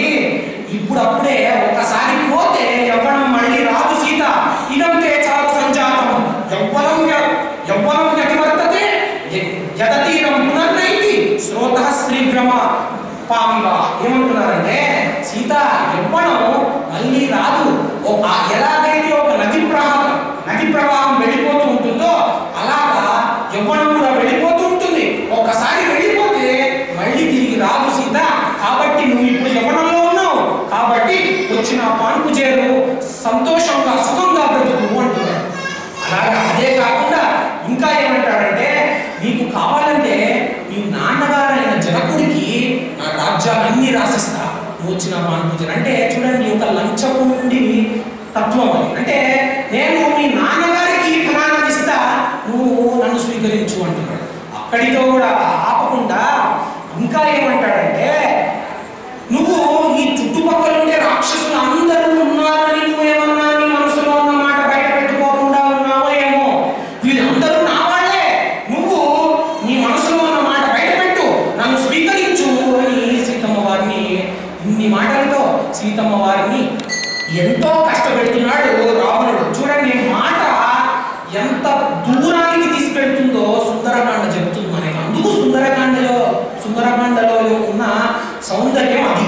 కాబట్టి ఇదంతా సీతమ్మ వారితో మాట్లాడిన తర్వాత ఇప్పుడు చూడండి సీతమ్మ వారితో ఇంకో మాట అంటాడు. ఏమంటాడంటే సీత నేను నీకు 2 నెలలు గడియిస్తున్నాను. ఇప్పటిదాకా నువ్వు హారామా అనుకుంటూ తిరుగుతున్నావు. ఎవడు రాముడు? అసలు నా బలానికి రాముడి బలానికి ఏంటి లెక్క? నా ధనానికి రాముడి ధనానికి ఏంటి లెక్క?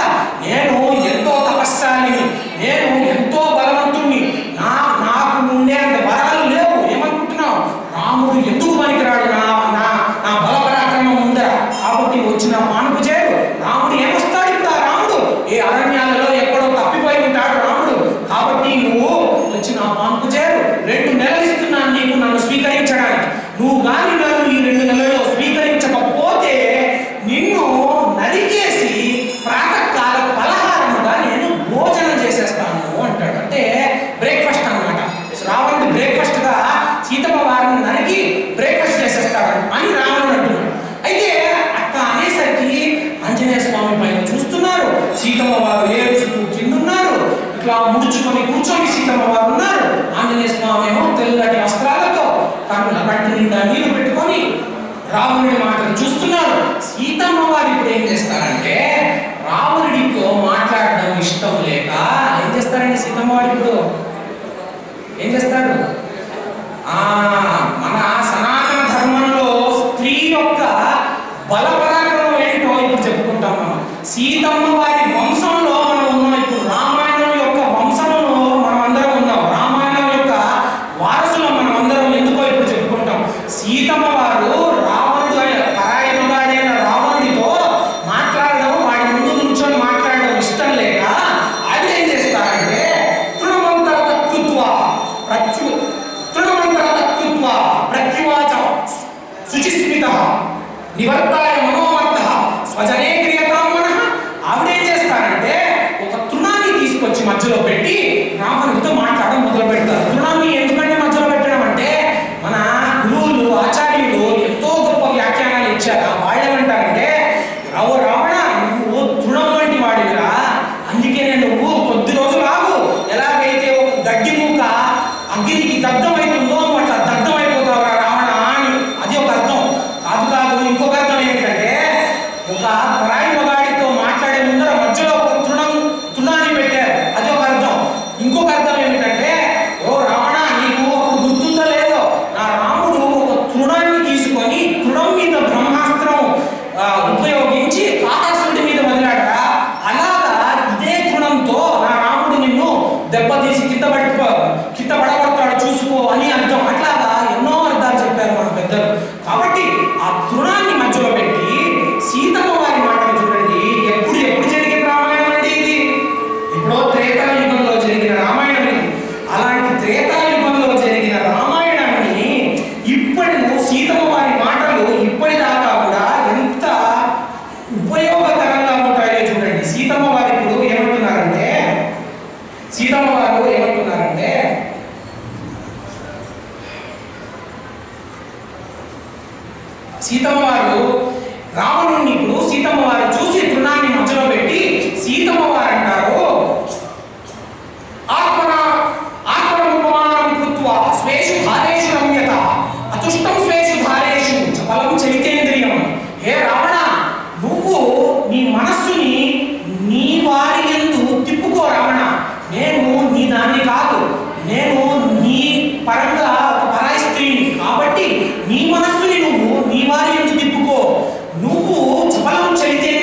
తట్టుకోలేకుండా ఉన్నావు. నీ ఇంద్రియాలని నువ్వు నీ భార్య వంక తిప్పుకో రావణ, నా యందు కాదు. నీ భార్యలు ఉన్నారు కదా నీకు, నీ భార్యను యందు తిప్పుకో అని సీతమ్మ వారు రావణుడికి చెప్తున్నారు. అట్లాగా చెప్పిన తర్వాత ఆయన సీతమ్మ వారు ఏమంటారంటే, పదం చానిచ్చతా ఘోరం, పదం చానిచ్చతా ఘోరం త్వయ్యాసౌ వృషభ విదిత స్థైర్యమగ్న శరణాగత వత్సల. ఓ రావణ, నువ్వు మామూలు చావు చావవురా, ఘోరమైన చావు చేస్తావు. ఎందుకు ఆ మాట అంటున్నారండి? ఎందుకు ఆ మాట అంటున్నారంటే, ఏ మనిషి అయినా మరణం అనేది తథ్యం అయినప్పటికీ ఘోరంగా ఎందుకు మరణిస్తావు అంటున్నారంటే, మామూలు మరణానికి ఘోరమైన మరణానికి చాలా తేడా ఉంది. సీతమ్మ వారు రావణుడితో నువ్వు ఘోరమైన చావు చేస్తావు రావణ, నువ్వు గాని నన్ను రాముడికి అప్పగించకపోతే నువ్వు మామూలుగా ఉండదు నీ మరణం. ఏమనుకుంటున్నావు? నా రాముడు అంటే, నా రాముడు ఎంతో బలపరాక్రమంతో ఉన్నవాడు. ఒక్కసారి యుద్ధం దాన్ని చేశాడనుకో, నువ్వు రాముడు ముందు నిలబడలేవు. కాబట్టి నువ్వు నన్ను రాముడికి ఇచ్చేసేయి, ఎలా ఉన్నాను అలా నువ్వు ఇవ్వకపోతే ఘోరమైన చావు చేస్తావు అని సీతమ్మ వారు రావణుడితో చెప్తున్నారు. రావణుడితో చెప్పిన తర్వాత ఆవిడంటారు, ఏ రావణ, నువ్వు చేసేది తప్పు అని నీ రాజ్యంలో నీకు చెప్పేవాళ్ళు ఎవరు లేరా? లేక చెప్పేవాళ్ళు ఎవరు లేకపోతే చెప్పేవాళ్ళు ఎవరైనా ఉన్నప్పటికీ చెప్పినా కూడా నువ్వు వాడు చెప్పిన మాట వినట్లేదా?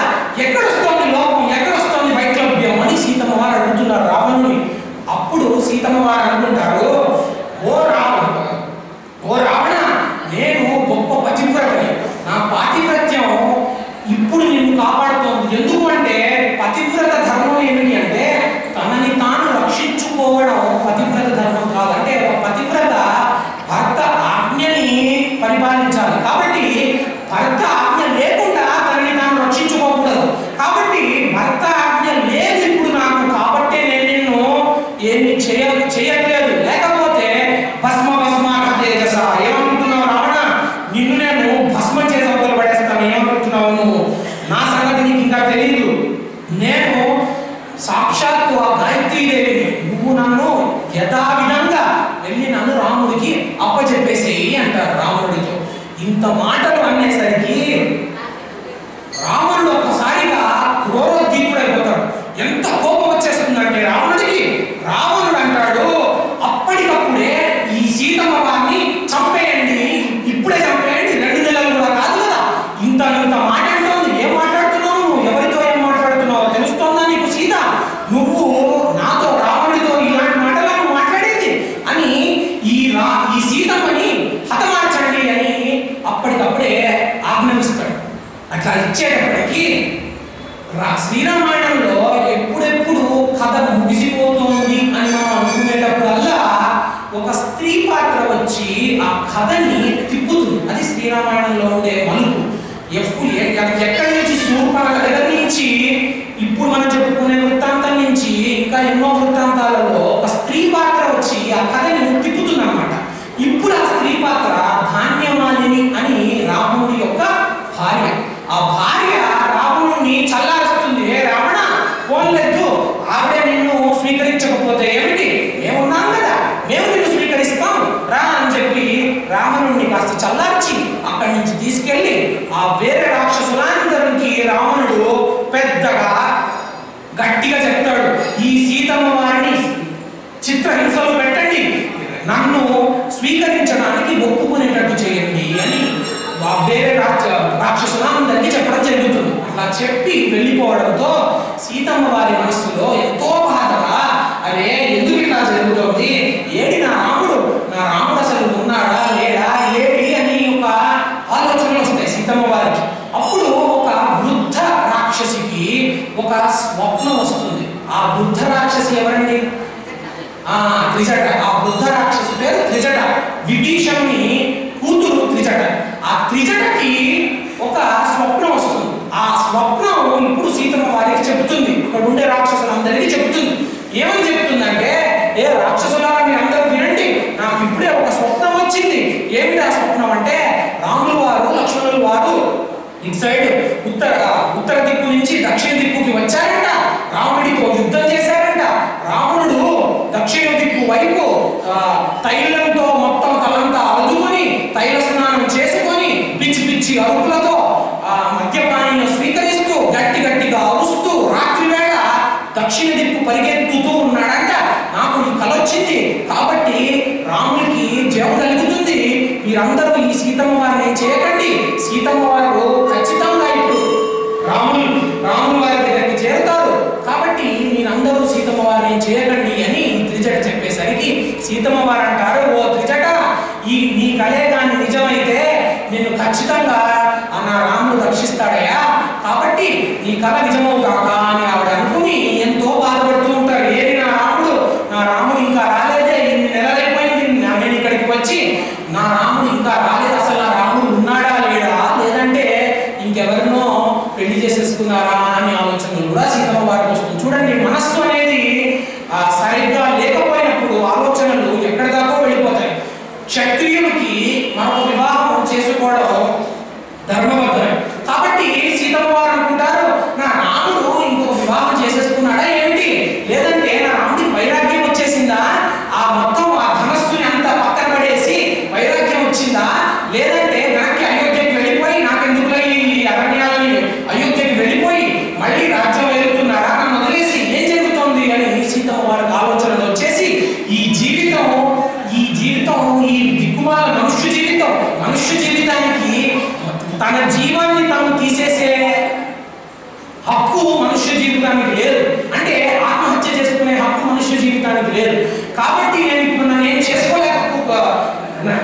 చేసుకోలేకుండా ఉన్నాను, ఇక్కడ ఇంత విషం ఇచ్చే నాదులు లేడు, వీళ్ళందరూ రాక్షసులు చిత్రహింస పెడుతున్నారు, ఎక్కడ నా రాముడు అసలు వస్తాడా రాడా అన్న బాధతో ఆవిడ ఏం చేస్తున్నారో తెలియకుండా అక్కడ ఒక చెట్టు కొమ్మని పట్టుకొని ఆవిడ పెద్ద జడని పట్టుకొని ఆవిడ మెడ చుట్టూ తిప్పి ఆ చెట్టు కొమ్మకి ఇంకొక అంచుని ఆ చెట్టు కొమ్మకి కట్టివేసి ఆ చెట్టు కొమ్మని పట్టుకొని అలా ఉన్నప్పుడు ఆంజనేయ స్వామి వారి పై నుంచి చూస్తున్నారు. ఆంజనేయ స్వామి వారేమో కిందేమో సీతమ్మ వారికి బాధలు ఏదో చేసుకుంటున్నారు, పైనుంచి ఆంజనేయ స్వామి వారు చూస్తున్నారు. ఇప్పుడు ఆంజనేయ స్వామి వారు కానీ ఏదన్నా చేయలేదనుకోండి, సీతమ్మ వారు ఏదైనా చేసేస్తున్నారనుకోండి, రాముడికి ఏమని చెప్పాలి, వెనక్కి వెళ్ళి సీతమ్మని చూసా ఎలా ఉంది సీతమ్మ లేరు, చనిపోయారు, కళ్ళ శరీరం విడిచిపెట్టేశారంటే ఏమంటాడు రాముడు, దూతగా నేను వచ్చిన కార్యం సఫలం అవ్వదు, ఆంజనేయ స్వామి వారు ఏది చేసినా త్రికరణ శుద్ధిగా చేస్తారు. ఆ త్రికరణ శుద్ధిగా చేయడానికి ఆయన ఏమంటారంటే ఇప్పుడు ఆయన ఏదో ఒకటి మాట్లాడాలి, ఏదో ఒకటి చేసి సీతమ్మ వారిని ఆ పరిస్థితి నుంచి బయట పడేసి మామూలుగా చేయాలి, మంచిగా మాట్లాడాలి. ఏం మాట్లాడాలి, ఇంకేదైనా మాట్లాడితే చుట్టుపక్కల అందరు నిద్రపోతున్నారు, వాళ్ళందరికీ అర్థమవుతుంది, వాళ్ళందరూ లేచినాను, లేకపోని యుద్ధం, లేకపోని గొడవ, కాబట్టి ఇప్పుడు నేను ఏం మాట్లాడాలి అని ఆంజనేయ స్వామి వారు ఆలోచిస్తూ ఆయన అనుకుంటారు, ఇట్లా కాదు, నేను ఇప్పుడు ఏం మాట్లాడాలో నాకు అర్థమైంది అని ఆయన ఏమంటారంటే, ఆంజనేయ స్వామికి ఏదున్నా రామనామమే. ఆయన ఏమంటారంటే, రాజా దశరథో నామ రాధపుంచర వాజిమాన్ పుణ్యశీలో మహాకీర్తో ఇక్ష్వాకున్నా మహాయసః. ఆయన రామ కథ మొదలు పెట్టేస్తారు. ఆయన ఏమంటారంటే, దశరథుడికి 4 కుమారులు, ఆ 4 కుమారుల్లో రాముడు, భరతుడు, లక్ష్మణుడు, శత్రుఘ్నుడు, ఈ రామ భరత లక్ష్మణ శత్రుఘ్నులు చక్కగా పెరిగారు. పెరిగిన తర్వాత రాముడిని సీతకి, లక్ష్మణుని ఊర్మిళకి, భరతుడిని అలాగే రాముని సీతకి, లక్ష్మణుని ఊర్మిళకి, భరత శత్రుఘ్నుల్ని కూడా శృతకీర్తి మాండవికి పెళ్లి చేసేసారు. పెళ్లి చేసిన తర్వాత చక్కగా వాళ్ళ జీవితాలు గడుపుతుండగా రాముడు, లక్ష్మణుడు అలాగే సీతమ్మ వారిని అరణ్యాలకు పంపించారు. కైకేయమ్మ అడిగిన వరం వల్ల అరణ్యాలకు పంపించిన తర్వాత అరణ్యవాసంలో ఉండగా చిత్రకూట పర్వతం మీద ఉన్నప్పుడు రావణుడు మనకు 10 తలల పురుగు సీతమ్మ వారిని ఎత్తుకెళ్ళిపోయాడు. అలా ఎత్తుకెళ్ళిపోయేసరికి రాముడు, లక్ష్మణుడు బాధతో దక్షిణ దిక్కుకి సీతమ్మ వారిని వెతుకుతూ వచ్చారు. దక్షిణ దిక్కులో కిష్కింధ దగ్గర వానర సైన్యాన్ని కలిశారు. వానర సైన్యాన్ని కలిసి ఇంకా వెతుకుతూ వచ్చారు. వానర సైన్యం సుగ్రీవుడు హనుమంతుణ్ణి, అంగదుణ్ణి, జాంబవంతుణ్ణి తదితర వానరుల్ని దక్షిణ దిక్కుకి పంపించింది. దక్షిణ దిక్కుకి వచ్చిన సైన్యం వెతుకుతూ వచ్చేసరికి సంపాతి అనే ఒక పక్షి సీతమ్మ వారి లంకలో ఉన్నారు అని చెప్పింది. అలా చెప్పిన పక్షి మాటల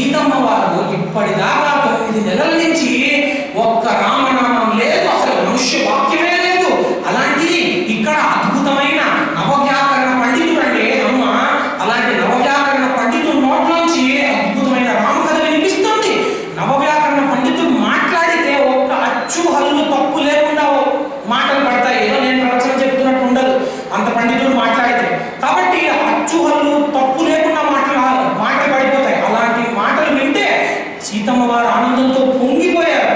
ఆనందంతో పొంగిపోయి నేను కలలో ఉన్నానా ఏంటి, రామకథ వినిపిస్తోందేంటి, ఈ లంకలో రావణుడి రాజ్యంలో అశోకవనంలో ఎంతమంది రావణాసురుడి యొక్క రాక్షసుల మధ్యలో రామకథ ఎట్లా వినిపిస్తోంది, నేను ఖచ్చితంగా కలలోనే ఉన్నాను అనుకుంటారు. కానీ ఆవిడనుకుంటారు కలలో ఉండడానికి మొదట నేను నిద్రపోవాలి కదా, నాకు నిద్రే పట్టట్లేదు, హారామా అని పడి తప్పిస్తున్నాను నేను, మరి నాకు కల ఎట్లా వస్తుంది, కాబట్టి ఇది ఖచ్చితంగా నిజమే అనుకొని ఒక్కసారిగా పైకి తలెత్తి చూసేసరికి చిన్ని పిల్ల రూపంలో ఉండే ఆంజనేయ స్వామి తెల్లటి వస్త్రాలు పట్టుకొని అంజలి ఘటించి కంటి నిండా నీళ్లు పెట్టుకొని ఆ సీతమ్మ వారికి నమస్కరిస్తూ ఆ చెట్టు పైన ఉండేసరికి సీతమ్మ వారు అనుకుంటారు, ఆహా నిజంగా ఇది నిజమే, ఇది నాకు ఖచ్చితంగా ఏదో మంగళమే జరగబోతోంది అని అనుకొని ఆవిడేం చేస్తారంటే బృహస్పతికి, ఇంద్రుడికి,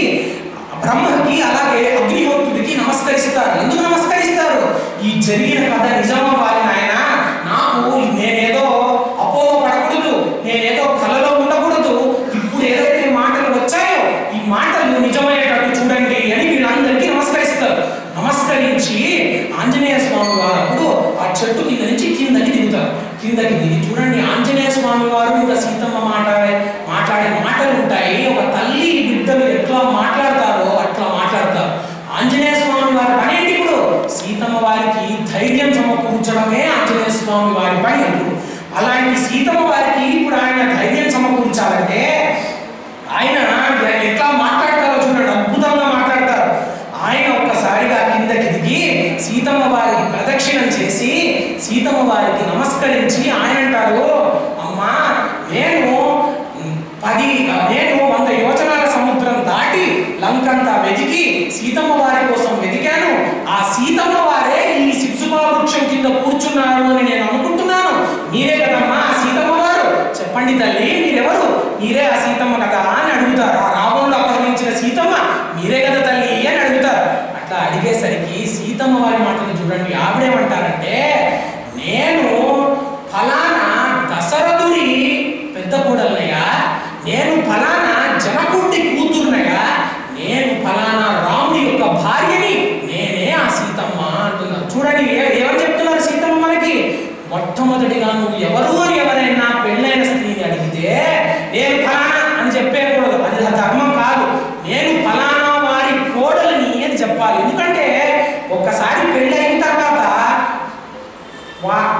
ఆ పిల్ల యొక్క మామగారు ప్రథమ స్థానంలోకి వచ్చేస్తారు, తండ్రి కంటే ప్రథమ స్థానం మామగారికే వెళుతుంది. కాబట్టి నువ్వు ఎవరమ్మా అని అడిగితే ఆ ఫలానా ఆయన పెద్ద కోడలనయ్యా నేను అని చెప్పాలి, ఆ తర్వాత తండ్రి, ఆ తర్వాతే భర్త. కాబట్టి అట్లా సీతమ్మ వారు చెప్పేసరికి సీతమ్మ వారు అంటారు 12 సంవత్సరాలు పెళ్ళైన తర్వాత భోగభాగ్యాలు అనుభవిస్తూ మేము ఉన్నామయ్యా, ఆ తర్వాత ఇగో ఈ రావణుడు వచ్చేసి నన్ను ఎత్తుకెళ్ళిపోయాడు, ఎత్తుకెళ్ళిపోయి ఇక్కడ బంధించాడు అని అంటే సీతమ్మ వారు భోగభాగ్యాలు ఏమనుభవించారండి, అరణ్యాల్లో కదా వాడు ఉన్నది. ఇప్పటిదాకా అంతా ఎన్ని సంవత్సరాలు అరణ్యవాసం ఉందండి వాళ్ళకి, సీతారాములకి 14 సంవత్సరాలు. 14 సంవత్సరాలు చివరిగా అయిపోతుండగా ఇది జరిగింది. కాబట్టి ఇన్ని సంవత్సరాలు వాళ్ళు భోగభాగ్యాలు అనుభవించింది, కటిక నేల మీద పడుతున్నారు పాపం వాళ్ళు ఆ చిత్రకూట పర్వతంలో. కాబట్టి పర్ణశాలలో బతికారు. కాబట్టి వాళ్ళు భోగభాగ్యాలు అంటే పత్నికి పతితో ఉండడమే భోగభాగ్యం, అది మనం తెలుసుకోవాలి. ఎన్ని కష్టాలన్నా కానివ్వండి, గుడిసెలో ఉండనివ్వండి, కానీ ఆ భార్యకి భర్తతో ఉండడమే సుఖం. అందుకే కదా అయోధ్యకాండలో సీతమ్మ వారు రాముడితో పోట్లాడారు. ఆ పోట్లాట ఎక్కడ దాకా వచ్చిందంటే అయోధ్యకాండలో చెప్పుకుంటాం మనం, సీతమ్మ వారు రాముడు మాట్లాడుకుంటున్నప్పుడు ఒక భార్య భర్తలు ఎట్లా మాట్లాడుకుంటారో అట్లా మాట్లాడుకుంటారు వాళ్ళు. సీతమ్మ వారు అంటారు, అరే రామ నువ్వు అసలు మగాడినేనా, మా నాన్న తప్పు చేశాడు రామని పెళ్లి చేసి నువ్వు ఒక ఆడని, నువ్వు మా నాన్న తప్పు చేశాడు అని రాముడు వారిని గట్టి పడుస్తారు. రాముడు వారికి అప్పుడు కోపం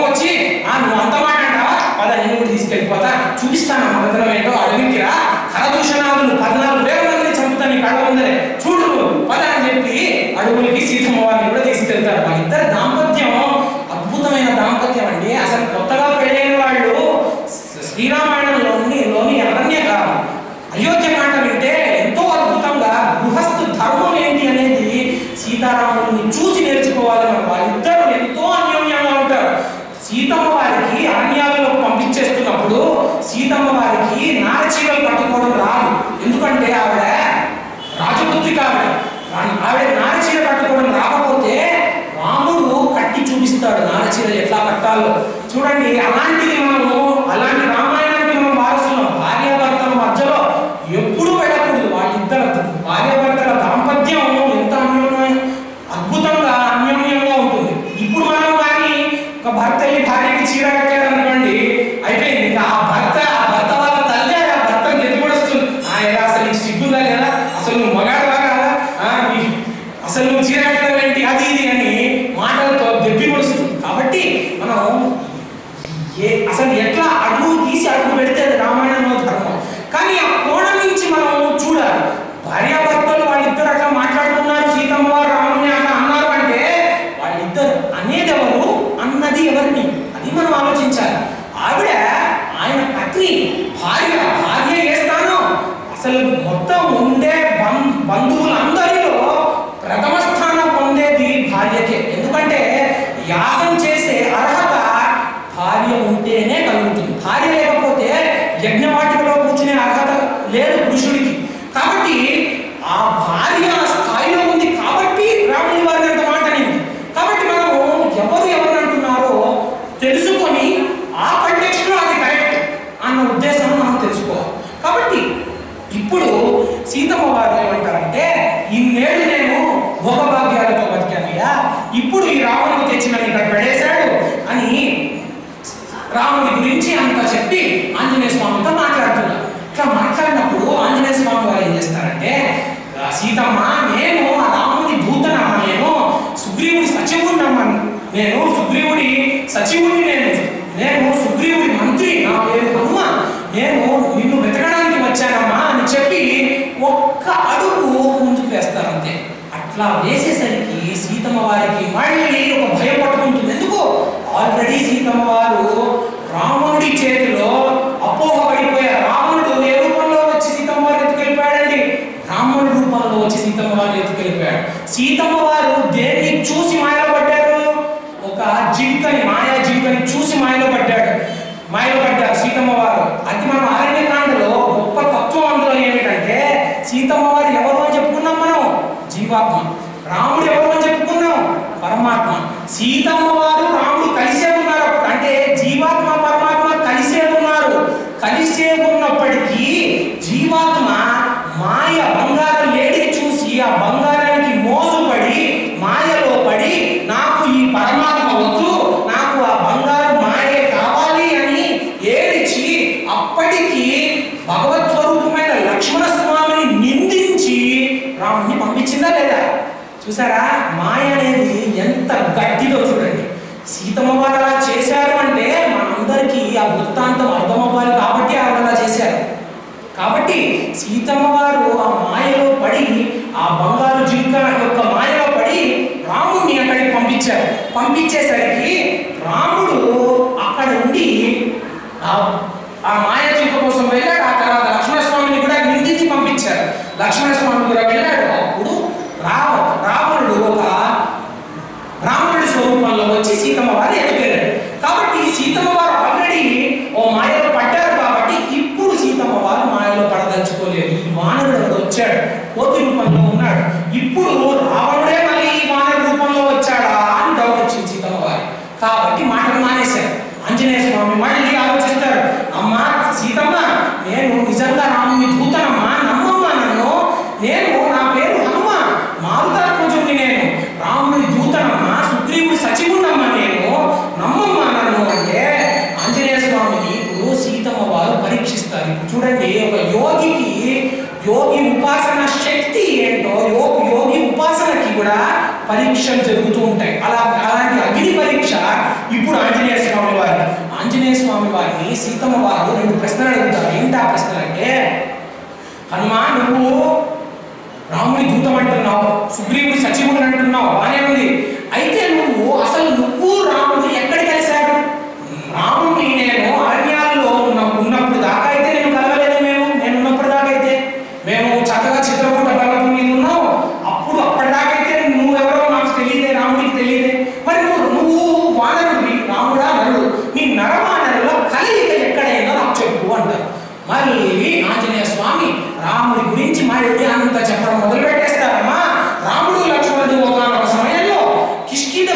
దగ్గర మాకు కనిపించారు. అలా కనిపించేసరికి నా ప్రభు అయిన సుగ్రీవుడు రాముని లక్ష్మణుని చూసి వాలి పంపించాడేమో అనుకొని భయపడి పారిపోతూ ఉన్నాడు.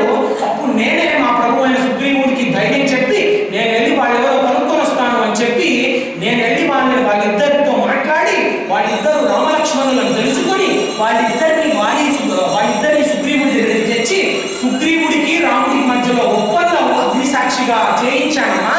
ఆ ఒప్పందం ఏమిటి అంటే రాముడు లక్ష్మణుడు వారిని హతమారిస్తే సుగ్రీవుడి సైన్యం సీతమ్మ వారిని వెతకడానికి రాముడికి తోడ్పడుతుంది. అది ఒప్పందం అమ్మా. ఆ ఒప్పందం ప్రకారం అధర్మంలో కూడుకుని ఉన్న వాలిని రాముడు యుద్ధం చేసి వాలిని గెలిచాడు. వాలిని గెలిచేసరికి సుగ్రీవుడు మొత్తం 10 దిక్కులకి సైన్యాన్ని పంపించాడమ్మా. ఈ 10 దిక్కులకి సైన్యాన్ని పంపించిన తర్వాత దక్షిణ దిక్కుకి అంగదుడి నాయకత్వంతో నేను జాంబవంతుడు తదితరులు దక్షిణ దిక్కుకు వచ్చామమ్మా. దక్షిణ దిక్కుకి వచ్చి నేను ఆ 100 యోజనాల సముద్రం దూకి లంకలోకి దిగి నిన్ను వెతికానమ్మా. ఇట్లా నరవానరుల కలయిక జరిగిందమ్మా. ఇప్పుడు సుగ్రీవుడు రాముడు ఒకళ్ళే, వాళ్ళిద్దరూ ఇప్పుడు స్నేహితులు అయ్యారు. కాబట్టి నన్ను నమ్మమ్మా, సుగ్రీవుడి మంత్రినమ్మా నేను, నా పేరు హనుమామ్మా, సుగ్రీవుడి మంత్రిని అంటాడు. అలా అనేసరికి సరే ఇదంతా బాగానే ఉంది, నువ్వు సుగ్రీవుడి మంత్రిని అంటున్నావు. నువ్వు సుగ్రీవుడి మంత్రి అయితే సరే నువ్వు నరుడిని మానవుడిని ఇట్లా కలిశారు అంటున్నావు. ఇట్లా కలిసినప్పుడు రాముడిని చూసే ఉంటావు కదా, అట్లాగైతే రాముడిని నువ్వు వివరించు అని అడుగుతారు సీతమ్మ వారు. ఎందుకంటే చూడండి, దర్శనం అనేది గొప్పగా చేయాలి. ఎంతో గొప్పగా దర్శనం చేస్తే కానీ మనకి ఆ ప్రతిమ మన కళ్ళలో గుచ్చుకుపోవాలి. అంత గొప్పగా దర్శనం అనేది చేయవలసి ఉంటుంది. ఆ దర్శనం యొక్క బలం ఎంతో మనకి ఆంజనేయ స్వామి వారు చెప్తారు. మామూలుగా అయితే మనందరం తిరుపతికి బయలుదేరామనుకోండి, ఎవరైనా వచ్చి అడుగుతారు మనం తిరుపతికి వెళ్తాం, వస్తాం, వెళ్ళి వచ్చేసిన తర్వాత ఎవరైనా అడిగారు అనుకోండి, ఏమైనా దర్శనం బాగా అండి అంటే మామూలుగా క్లుప్తంగా మాట్లాడేవాడు ఏమంటాడంటే బాగా జరిగిందండి అని ఆపేస్తాడు. కానీ కొంతమంది అధిక ప్రసంగం చేస్తారు. వాళ్ళు వేరే పని లేదు, అధిక ప్రసంగమే చేస్తారు. ఏం మాట్లాడతాడంటే పద్మావతి ఎక్స్ప్రెస్ పట్టుకున్నామండి నుంచి మొదలు పెడతాడు. పట్టుకొని సాయంత్రం పులిహోర ప్యాకెట్లు పట్టుకొని తీసుకెళ్ళామండి మేము, అయిపోయింది, కాకపోతే పక్కన వాళ్ళు కొంచెం దద్దోజనం పెట్టారు, దాంతో పడుకుంటుంది అంటాడు. పొద్దున ట్రైన్ దిగామండి, సత్రానికి వెళ్ళాం, నీళ్లు లేవండి, సెకండ్ ఫ్లోర్ నుంచి తెచ్చుకోవాల్సి వచ్చింది అంటాడు. సరే ఆ తర్వాత గుండు కొట్టించుకోవడానికి వెళితే పెద్ద క్యూ అంటాడు. గుండు కొట్టించుకున్నప్పుడు తల తగ్గింది అంటాడు. అంత అయిన తర్వాత ఆ మొత్తం క్యూలో నుంచొని వైకుంఠం క్యూ కాంప్లెక్స్ దగ్గర నుంచున్నామండి, ఏమి రష్ అండి, లోపలికి వెళ్తున్నామండి. లోపలికి వెళ్తుంటే అక్కడ మధ్యలో వేడివేడి సాంబారన్నం పెట్టారండి, ఎంత బాగున్నాయో, పాలు పెట్టారండి, ఎంత బాగున్నాయో అంటాడు. ఇంకా లోపలికి వెళ్ళామండి, ఆ ముఖద్వారం దగ్గరికి వెళుతున్నప్పుడు అండి, లోపలికి వెళుతున్నప్పుడు రష్తో తోస్తున్నారండి. అందరూ తోసేసిన తర్వాత సాక్షాత్తు ఆ తిరుపతి వెంకటేశ్వర స్వామి దగ్గరికి వెళ్ళానండి. వెళ్ళేసరికి కళ్ళు మూసుకొని దండం పెట్టుకున్నానండి, కళ్ళు తెరిచేటప్పటికి బయట ఉన్నానండి అంటే వాడికి దర్శనం అవ్వలేదన్నమాట. అది మనం తెలుసుకోవాలి అక్కడ. కాబట్టి దర్శనం అనేది ఆ తిరుపతి వెంకటేశ్వర స్వామి దగ్గరికి వెళ్ళినప్పుడు ఎట్లాగైతే మనం దర్శనం చేసుకోవాలి అంటే, మన జేబులో ఫోన్ ఉందా లేదా, పర్సు ఉందా లేదా, భార్య పక్కన ఉందా లేదా, పిల్లలు ఎక్కడ ఉన్నారా లేదా మీద దృష్టి పెట్టకుండా ఆ స్వామి మీద దృష్టి పెట్టి కళ్ళారా ఆ స్వామిని దర్శనం చేసుకుంటే ఇంకా జీవితంలో ఇంకొక మారు వేడనక్కర్లేనంత గట్టిగా దర్శనం చేసుకోవాలి. ఎందుకంటే మనకి మన జీవితం ఎంత దుర్లభం అంటే కొద్ది రోజులైన తర్వాత శరీరం ముడతలైపోతుంది. ఈ శరీరంలో పటుత్వం ఉండదు. ఇంకొక 20 ఏళ్ళు, 30 ఏళ్ళు, 40 ఏళ్ళు శరీరంలో పటుత్వం తగ్గిపోతుంది. భర్తృహరి ఏమంటారంటే, శేషప్ప కవి గారు ఏమంటారంటే నరసింహ శతకంలో, అంత్యకాలమునందు నాయాసమును నిన్ను తలుతునో తలతునిప్పుడే, అంత్యకాలమునందు ఆయాసం వస్తుందయా, నేను రామా నీ నోటి వెంట పలుకగలుగుతానో లేనో ఇప్పుడే పలుకుతానయ్యా. ఆయన అంటాడు, బతికినన్నాడు నీ భజన తప్పను కానీ మరణకాలమునందు మరతునేమో నేను బతికినంత నాడు నీ భజన చేస్తా, మరణకాలమునందు నాకు తెలియదయ్యా మనసు ఎట్లా ఉంటుందో. ఆయన అంటాడు, 50 యమదూత ఆగ్రహమును వచ్చి ప్రాణములు పెకలింబ పట్టునప్పుడు కప్ప పాత పైత్యములు కప్పగా భ్రమచేత గంపముక్కమందు కష్టపడుచు నా జివ్వతో నిన్ను నా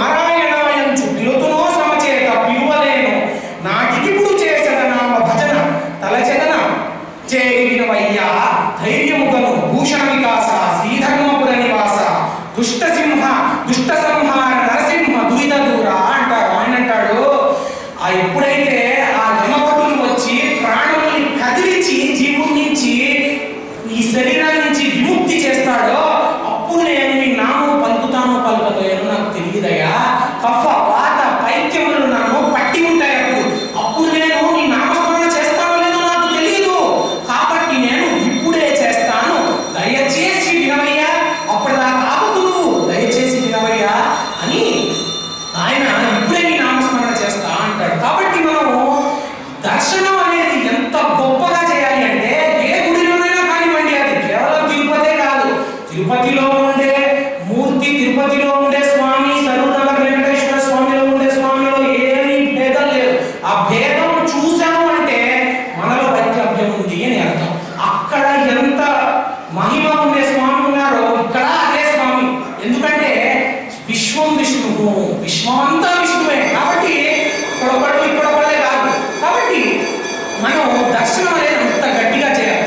ఆంజనేయ స్వామి వారు అంత గొప్పగా దర్శనం చేసి రాముణ్ణి పై నుంచి కింద దాకా ఏ అవయవాలు సభాముఖంగా నాకు చెప్పడానికి వీలు అవదో ఆయా అవయవాలు కూడా గొప్పగా వివరించేస్తారు. ఆయన అంటారు, రామ కమలపత్రాక్ష సర్వసత్వ మనోహర రూప దాక్షిణ్య సంపన్నం ప్రసూతో జనకాత్మజే రక్షితా జీవలోకస్య స్వజన్య సవిరక్షిత రక్షితా సస్య ధర్మస్య చ పరంతప.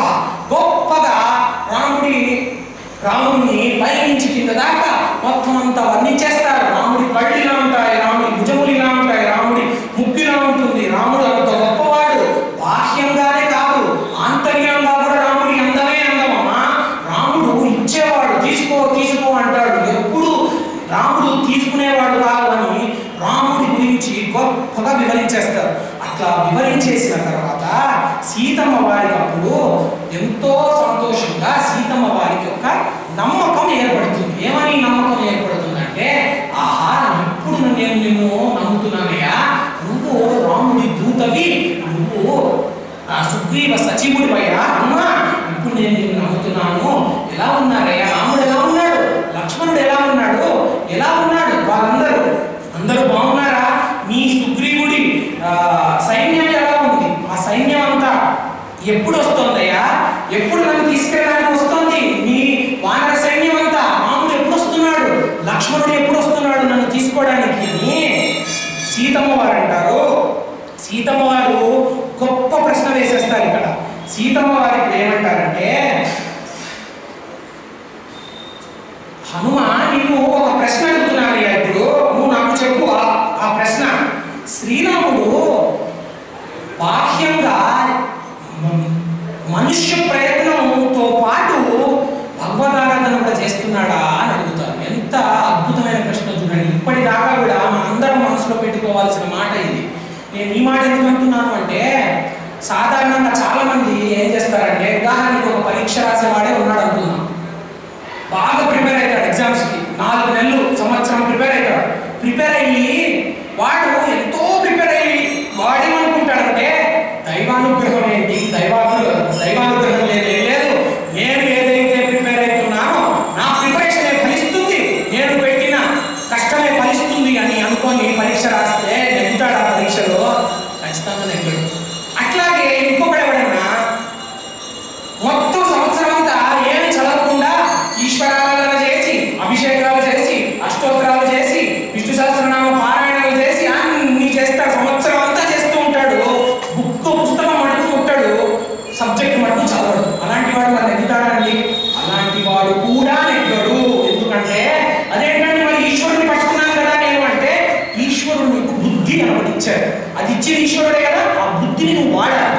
ఆ బుద్ధిని నువ్వు వాడి ఈ కార్యక్రమాన్ని ఎట్లా దాటాలో, ఆ కర్మని ఎట్లా దాటాలో దానికి సంబంధించిన క్రియని నువ్వు చేసితేనే నువ్వు ఆ కర్మని దాటగలుగుతావు. కాబట్టి ఇద్దరు ఫలితం పొందరు. కాబట్టి సీతమ్మ వారు ఏమడుగుతున్నారంటే హనుమంతుడిని, నా రాముడు దైవానుగ్రహం దేవతార్చనతో పాటు మనుష్య ప్రయత్నం కూడా చేస్తున్నాడా అని అడుగుతున్నారు. అప్పుడు ఆంజనేయ స్వామి అంటారు, రాముడు మనుష్య ప్రయత్నం ఎల్లవేళలా చేస్తున్నాడమ్మా, దైవత ప్రార్థన కూడా తప్పకుండా చేస్తున్నాడు, మొత్తం నీకోసమే పరితపిస్తున్నాడమ్మా. ఖచ్చితంగా రామ లక్ష్మణులు వస్తారు, మేమందరం వస్తాం, నిన్ను ఇక్కడి నుంచి తీసుకొని వెళ్తాము అని చెప్తాడు. చూడండి, ఇప్పుడు ఒక్క మాట, రాముడు ఆంజనేయ స్వామిని పంపించే ముందర కిష్కింధకాండలో రాముడి దగ్గర ఒక అంగుళీయకాన్ని ఆంజనేయ స్వామికి ఇస్తారు, అవునా కాదా? ఆ అంగుళీయకం మరి ఆంజనేయ స్వామి దగ్గర ఉన్నప్పుడు ఇంత డిస్కషన్ ఎందుకు పెట్టాలి సీతమ్మ వారితో? చూడగానే ఆ సీతమ్మ వారు ఆగండి, ఇగో అంగుళీయకం, ఇగో తీసుకోండి, నేనే ఇప్పుడు మీకు అర్థమైపోయింది అంగుళీయకం రాముడిదే కదా అని వెళ్ళిపోవచ్చు కదా. అంటే ఆంజనేయ స్వామి వారు ఏది చేసినా త్రికరణ శుద్ధిగా చేస్తారు. ఇప్పుడు కానీ ఆంజనేయ స్వామి వారు అంగుళీయకం ఇచ్చేసి వెళ్ళిపోయారనుకోండి, ఏమో సీతమ్మ వారి మనస్సులో మళ్ళీ నమ్మకం ఈ అంగుళీయకం నిజమో కాదో, రాముడిదేమో లేదంటే రాముడే ఏదో రాముడికి చేయలేదేమోనండి. యుద్ధకాండలో చెప్పుకుంటాం, యుద్ధం జరిగేటప్పుడు సీతమ్మ వారు అశోకవనంలో ఉన్నప్పుడు రావణుడు ఏం చేస్తాడంటే దుర్మార్గుడు రాముడు లక్ష్మణుడి యొక్క తలల్ని తీసుకొని వచ్చి చూపిస్తాడు అశోకవాటికలోకి. ఏమని చూపిస్తాడంటే, ఇదిగో సీతమ్మ చూడు, రాముడిని లక్ష్మణుడి తలలు తెచ్చి చూపి, ఇప్పటికైనా నన్ను నమ్ముతావా, ఇప్పుడన్నా నన్ను స్వీకరించు. కానీ అది ఒక మాయ. రామలక్ష్మణుడు నిజంగా రాముడు ఏం చేయడు, కానీ ఒక మాయగా సృష్టించి రాముడి లక్ష్మణుడి దీని యొక్క తలల్ని సీతమ్మ వారికి చూపిస్తాడు. అంత మాయ చేయగలిగిన రావణుడు. కాబట్టి సీతమ్మ వారికి నమ్మకం కలగాలంటే ముందు మాట్లాడాలి. కాబట్టి మాటలో ఉన్న దమ్ము ఎంత ఉందో చూడండి, మాటలో ఎంత బలం ఉందో చూడండి, అంత మంచి వాక్చాతుర్యం ఉన్న ఆయన ఆంజనేయ స్వామి. అందుకనే చిన్నపిల్లలకి ఆంజనేయ స్మరణ చేయించమంటారు. బుద్ధి బలం, యశో ధైర్యం, నిర్భయత్వం, అరోగత, అజాడ్యం, వాక్పటుత్వం చ హనుమాన్ స్మరణ భవేత్. ఇవన్నీ కేవలం హనుమ స్మరణ చేస్తే ఇవన్నీ మంచి పటుత్వం కలుగుతాయి. కాబట్టి ఆంజనేయ స్వామి మంచిగా మాట్లాడి సీతమ్మ వారికి ఒక మంచి నమ్మకం కలిగించి, ఇప్పుడు సీతమ్మ వారిని శోకం తీరడానికి సీతమ్మ వారికి ఈ అంగుళీయకం అనేది సీతమ్మ వారికి ఇస్తూ ఆంజనేయ స్వామి ఏమంటారంటే, వానరోహం మహాభాగో దూతో రామస్య ధీమతః రామనామాంకితం చేదం పశ్య దివ్యాంగుళీయకం. పశ్య చూడండమ్మా, ఈ అంగుళీయకాన్ని రాముడి యొక్క దూతనమ్మా నేను. మహాభాగే వానరోహం మహాభాగే దూతో రామస్య ధీమతః, రాముడి యొక్క దూతనమ్మా నేను, ఈ అంగుళీయకాన్ని చూడండమ్మా అని చెప్పి ఆయన అంటారు, ప్రత్యయార్థం తవానీతం తేన దత్తం మహాత్మనః సమస్వసి భద్రంతే క్షీణ దుఃఖ ఫలాక్ష్యసి. గొప్ప మాట వేసేశారు ఆంజనేయ స్వామి వారి నోటి నుంచి వచ్చిన మాట. ఆయన ఏమంటున్నారంటే, ప్రత్యయార్థం తవానీతం తేన దత్తం మహాత్మన సమస్వసి భద్రంతే క్షీణ దుఃఖ ఫలాక్ష్యసి. సీతమ్మ వారు, ఇప్పుడు నేను ఈ మహత్తరమైన అంగుళీయకాన్ని మీకు ఇస్తున్నాను. ఈ అంగుళీయకం గొప్పవాడైన మహాత్ముడైన రాముడు ఇచ్చిన అంగుళీయకం, ఆయన నామం ఉన్న అంగుళీయకం ఇది. ఈ అంగుళీయకాన్ని నేను మీకు ఇప్పుడు ఇస్తున్నాను. ఈ అంగుళీయకం మీకు ఇచ్చిన మరుక్షణం నుంచి క్షీణ దుఃఖ ఫలాక్ష్యసి, మీ దుఃఖం తగ్గిపోతూ ఉంటుంది చూడండి అని చెప్పి అంగుళీయకాన్ని ఆంజనేయ స్వామి వారు సీతమ్మ వారికి ఇస్తారు. ఇప్పుడు మీ అందరికీ ఒక ప్రశ్న వేస్తాను. సీతమ్మ వారు అంగుళీయకం ఆంజనేయ స్వామి వారికి ఇచ్చారు అని చెప్పుకుంటున్నాం కదా మనం. ఇగో ఈ పిల్లలు ఇంటికి వెళ్ళిన తర్వాత అడుగుతారు, సీతమ్మ వారు ఆంజనేయ స్వామికి అంగుళీయకం ఎలా ఇచ్చారమ్మా? ఆ అంగుళీయకం మరి సీతమ్మ వారు ఎవరిని ముట్టుకోరు కదా, మరి ముట్టుకోకుండా అంగుళీయకాన్ని సీతమ్మ వారికి ఎలా ఇచ్చారు, ఆంజనేయ స్వామి వారికి ఎలా ఇచ్చారని ప్రశ్న వస్తుందా? అప్పుడు పడిపోతాయి అని చెప్పకూడదు. ఏం చెప్పాలి మనం? ఎలా ఇచ్చుంటారండి? ఇప్పుడు అంటే డిఫరెంట్ ఆప్షన్స్ ఏమేమి ఉంటాయి. సీతమ్మ వారు అంగుళీయకం తీసుకున్నారంటే ఎలా ఇచ్చుంటారు? ముట్టుకోకుండా. ఆంజనేయ స్వామి వారు ఇలా పెట్టుంటారు, సీతమ్మ వారు తీసుకుని ఉంటారు, అవునా కదా? సీతమ్మ వారు అమ్మలన్నయ్యమ్మ చాలా పెద్దమ్మ సురాలు అమ్మ కడుప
తీసుకున్నారంట. అది మనకి పెద్దల ఆచార్యులు వారు చెప్పిన విధానం. కాబట్టి అంగుళీయకాన్ని సీతమ్మ వారు పుచ్చుకొని సీతమ్మ వారు ఎంతో సంతోషపడతారు. ఇక్కడ సంతోషపడిన తర్వాత సీతమ్మ వారు ఆంజనేయ స్వామి వారు అంటారు, నాయన అమ్మ నువ్వు ఇప్పుడు ఇక్కడికి వచ్చావు కదా, ఇంకొన్నాళ్ళు ఉండవయ్యా, నాకు ఎంతో బాధగా ఉంది, నువ్వు ఇప్పుడు ఇక్కడికి వచ్చావు, కొన్నాళ్ళు ఉండి వెళ్ళవయ్యా నువ్వు అని. ఎందుకంటే సీతమ్మ వారికి ఎంతో ఆనందం కలిగింది. ఇప్పుడు ఎందుకు రాముడి గురించి మాట్లాడారు కాబట్టి మనం ఇంకొక 10-15 నిమిషాల్లో ముగిద్దామండి. కాబట్టి సీతమ్మ వారికి ఎంతో ఆనందం కలిగింది. ఇక్కడ కలిగి ఆంజనేయ స్వామి వారితో అంటున్నారు, కొన్ని రోజులు ఒక్క రోజైనా ఉండి వెళ్ళవయ్యా, నాతో మాట్లాడేవాడే లేడు, అలాంటిది నువ్వు ఉన్నావు ఇప్పుడు అని.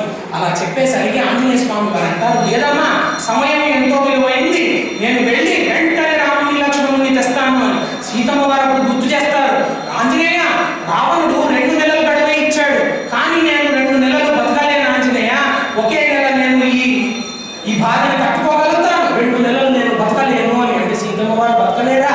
అంత ధైర్యహీనురాలా సీతమ్మ వారు? అంటే కాదు, రావణుడు నాకు 2 నెలలు గడిపడం ఏంటి అమ్మా, నేను రావణుడికి 1 నెల గడిపిస్తున్నా, నువ్వు వెళ్ళి 1 నెలలో రాముని లక్ష్మణుడి వానర సైన్యాన్ని తెచ్చేయి, హతమార్చేసి నన్ను తీసుకెళ్ళిపోదు అని సీతమ్మ వారు చెప్తారు. అలా చెప్పేసరికి సీతమ్మ వారిని హనుమ అడుగుతారు, అమ్మా మీరు నాకేమన్నా మీ దగ్గర నుంచి గుర్తుగా ఇవ్వండి అంటే సీతమ్మ వారు ఒక చూడామణిని ఆంజనేయ స్వామికి ప్రసాదించి ఆ చూడామణిని అంజలి కట్టించి కళ్ళారా అద్దుకొని ఆంజనేయ స్వామి వారు 2 చేతుల్లో, ఆంజనేయ స్వామి వారు మనకి ఇప్పుడు 2 చేతుల్లో తీసుకుంటారు, గుర్తుపెట్టుకోండి, తీసుకొని చూడామణిని స్వీకరించి కళ్ళకు అద్దుకొని ఇంకేమన్నా చెప్పు తల్లి అంటే సీతమ్మ వారు 2 కథల గురించి ఆంజనేయ స్వామి వారికి చెప్తారు. ఒకటేమో చిత్రకూటంలో జరిగిన వృత్తాంతం, రెండోదేమో కాకాసుడి కథ. ఇప్పుడు మనకి సమయం లేదు కాబట్టి ఈ 2 కథల్ని వివరంగా చెప్పట్లేదు నేను. ఈ 2 విషయాల గురించి ఎవరికి తెలియని విషయాలు, ఇవి కేవలం రాముడికి సీతమ్మకి మాత్రమే తెలుసు, లక్ష్మణుడికి కూడా తెలియని విషయాలు.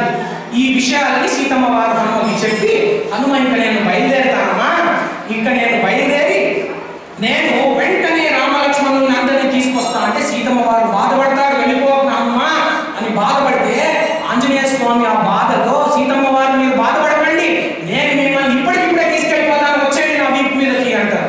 సీతమ్మ వారు అంటారు, నువ్వు ఇంత పిల్లిలాగా ఉన్నావయ్యా, నువ్వేం తీసుకెళ్తావు నా వీపు మీద అంటే ఆంజనేయ స్వామి ఒక్కసారిగా కామరూపమై ఆయన నిజ స్వరూపం చూపించేసరికి సీతమ్మ వారు అనుకుంటారు, వద్దులే నువ్వు ఇప్పుడు నీ కామరూపాన్ని చూపించకు, నువ్వు నన్ను తీసుకెళ్లే సమర్థుడివే. ఇప్పుడు మీ మనవాళ్ళు ప్రశ్న అడుగుతారు, ఏంటో ప్రశ్న మరి పక్కనుండే రాక్షసులకి కనిపించలేదా కామరూపము అని అడుగుతారా కదా. భగవద్గీతలో విశ్వరూప దర్శనం ఎవరికి జరిగింది? అర్జునుడికి జరిగింది.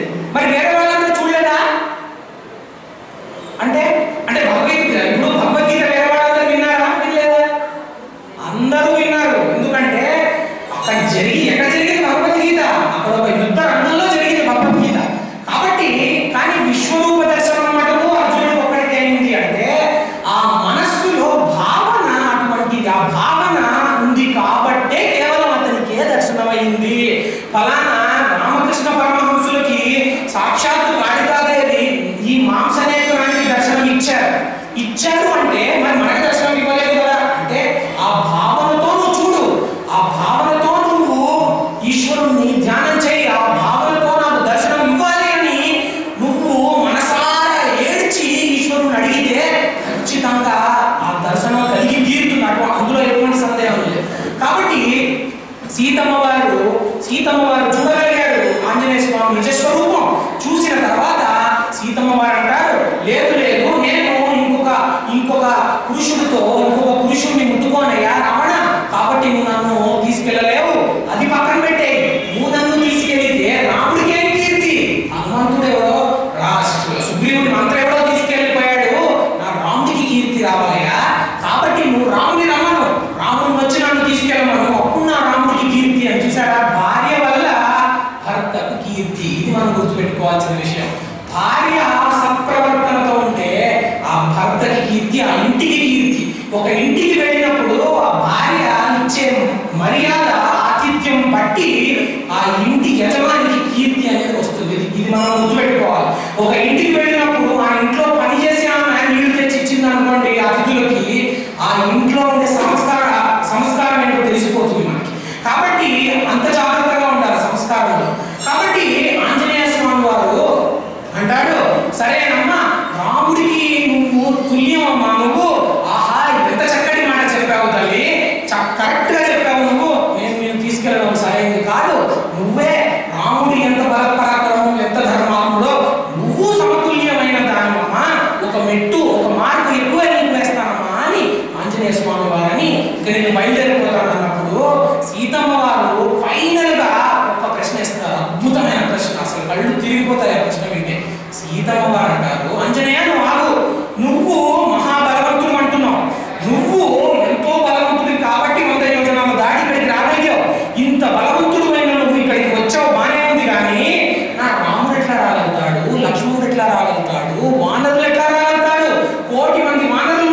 వరిష్టం అంటే.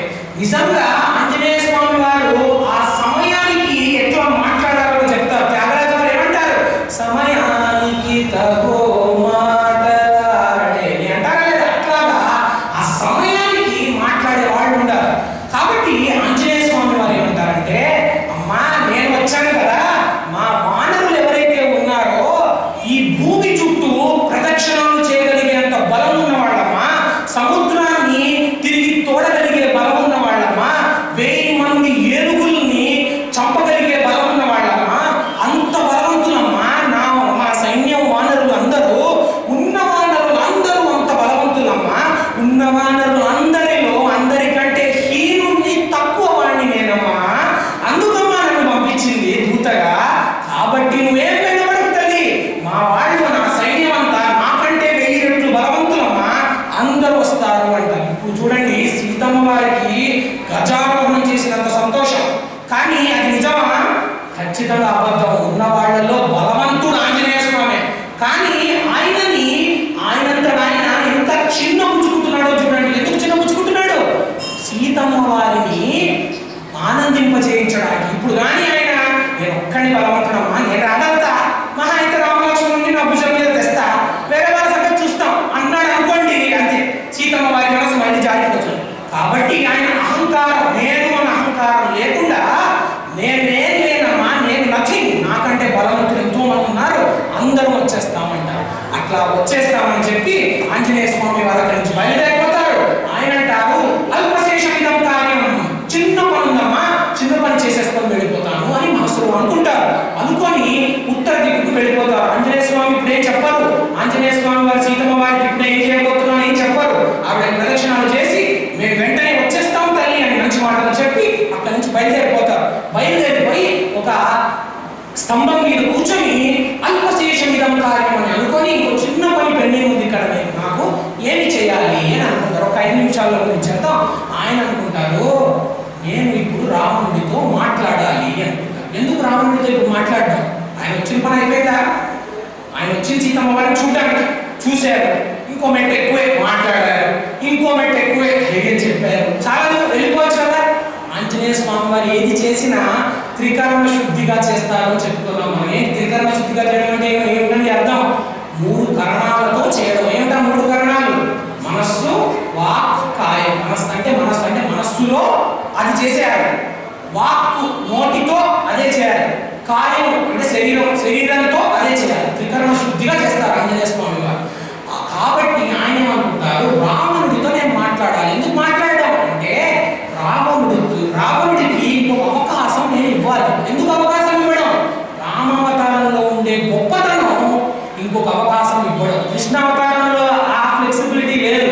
పుట్టినప్పటి నుంచి భూతలం దగ్గర నుంచి, శిశుపాలుని దగ్గర నుంచి, దంతవక్రతుని దగ్గర నుంచి అందరినీ కృష్ణుడు మొత్తం అటాకింగ్ కూడా అన్నమాట. పుట్టినప్పటి నుంచి సంహారమే. రాముడు అట్లా కాదు, ఇంకొక అవకాశం ఇచ్చి ఇస్తాడు.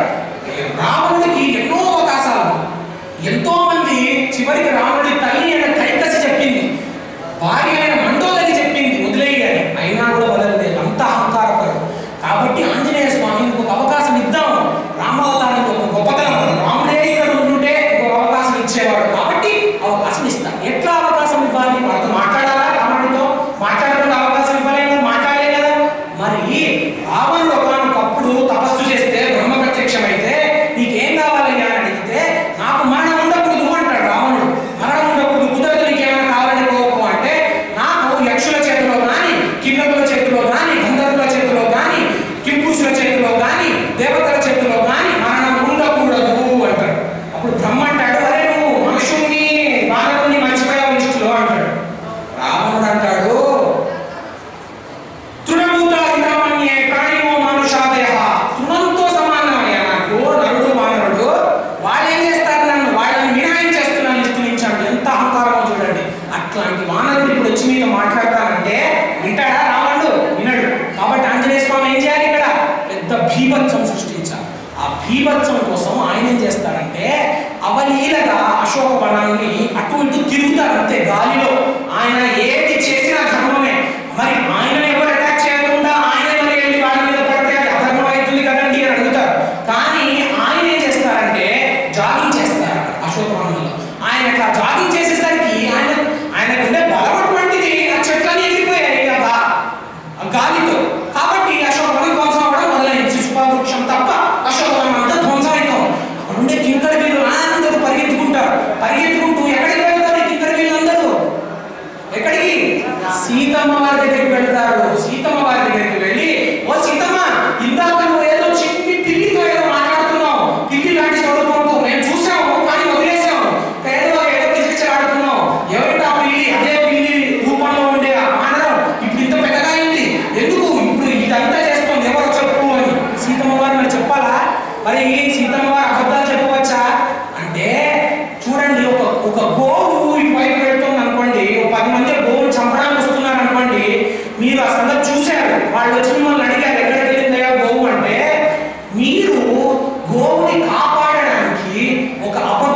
ఇప్పుడు రాముడికి వెళ్ళి చెప్తారు.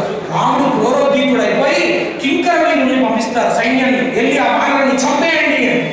ఆంజనేయ స్వామి వారు ఎవరండి? ఒక యోగి, ఆత్మదర్శనం కోసం పాకులాడుతున్న యోగి అని చెప్తున్నామా? సీతమ్మ వారు ఎవరు? జీవాత్మ. ఇప్పుడు ఆత్మదర్శనం సీతమ్మ వారికి, ఆంజనేయ స్వామి వారికి ఆత్మదర్శనం అయిపోయింది. ఇప్పుడు ఆయన అద్వైత స్థితిలో ఉన్నారు. అద్వైత స్థితిలో ఉండే యోగికి ఆయన ఇప్పుడు చిన్నగా లేరు, ఆయన నిజస్వరూపంలో ఉండి అక్కడ ఆ చేత ప్రసాదం పైన నించుని గట్టిగా పరాక్రమంతో జయమంత్రం అనేది చెప్తున్నారు. అద్భుతమైన జయమంత్రం 42వ సర్గలో 33వ శ్లోకంలో వస్తుంది. జయచ్చతి బలో రామో లక్ష్మణస్య మహాబలః రాజాజేతి సుగ్రీవో రాఘవేణ విపాలిత దాసోహం కౌసలేంద్రస్య రామస్య అక్లిష్టకర్మణ హనుమాన్ శత్రు సైన్యానాం నిహంతా మారుతాత్మజ నరావణ సహస్రం మే యుద్ధే ప్రతిఫలం భవేత్ శిలా విష్ణు ప్రహరత పాదపేశ్చ సహస్రశః అర్ధయత్వా పురీంలంకాం అభివద్యత మైథిలీం సమృద్ధార్థో గమిష్యామి విశతాం సర్వరక్షసాం అని గట్టిగా ఇందాక దాకా ఎలా ఉన్నారు? పిల్ల రూపంలో వెతుకుతున్నారా?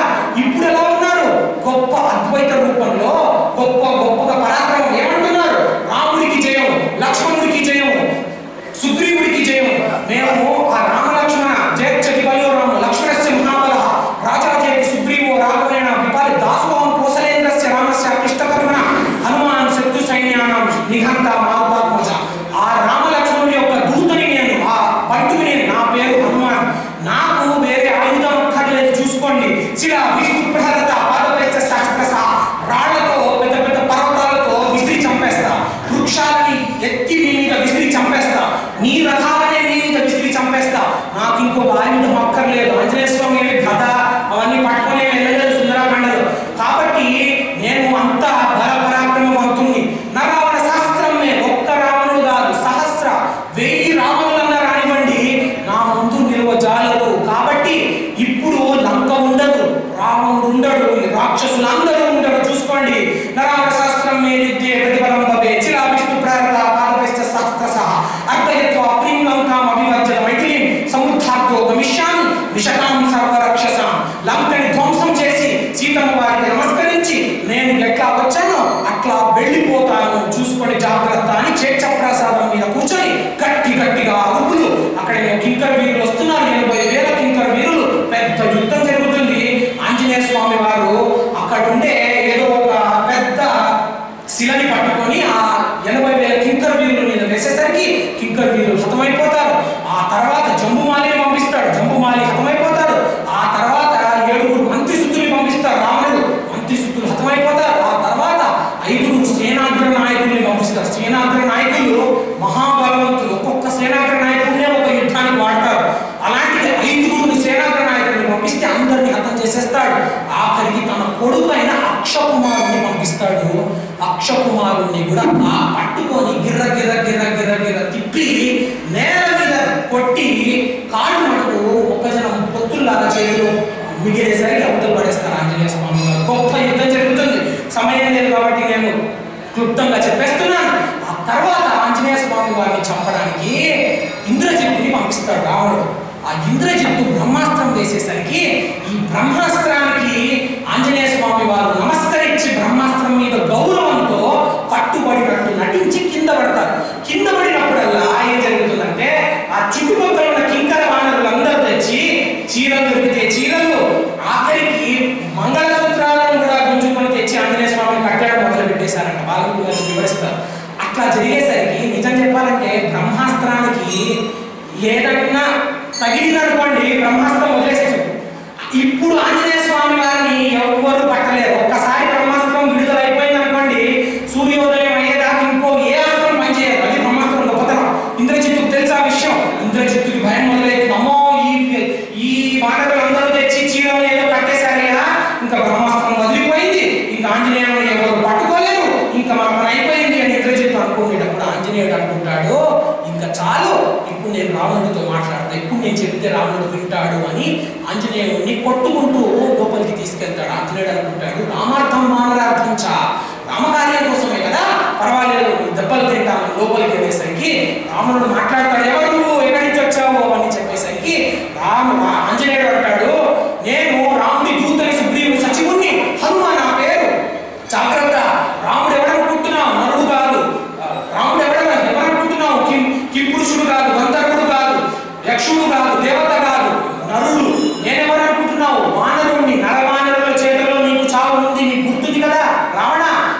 చేతుల్లో చేస్తావు, రాముడి చేతుల్లో చేస్తావు, నా ప్రభు అయిన సుగ్రీవుని చేతుల్లో చేస్తావు, జాగ్రత్త.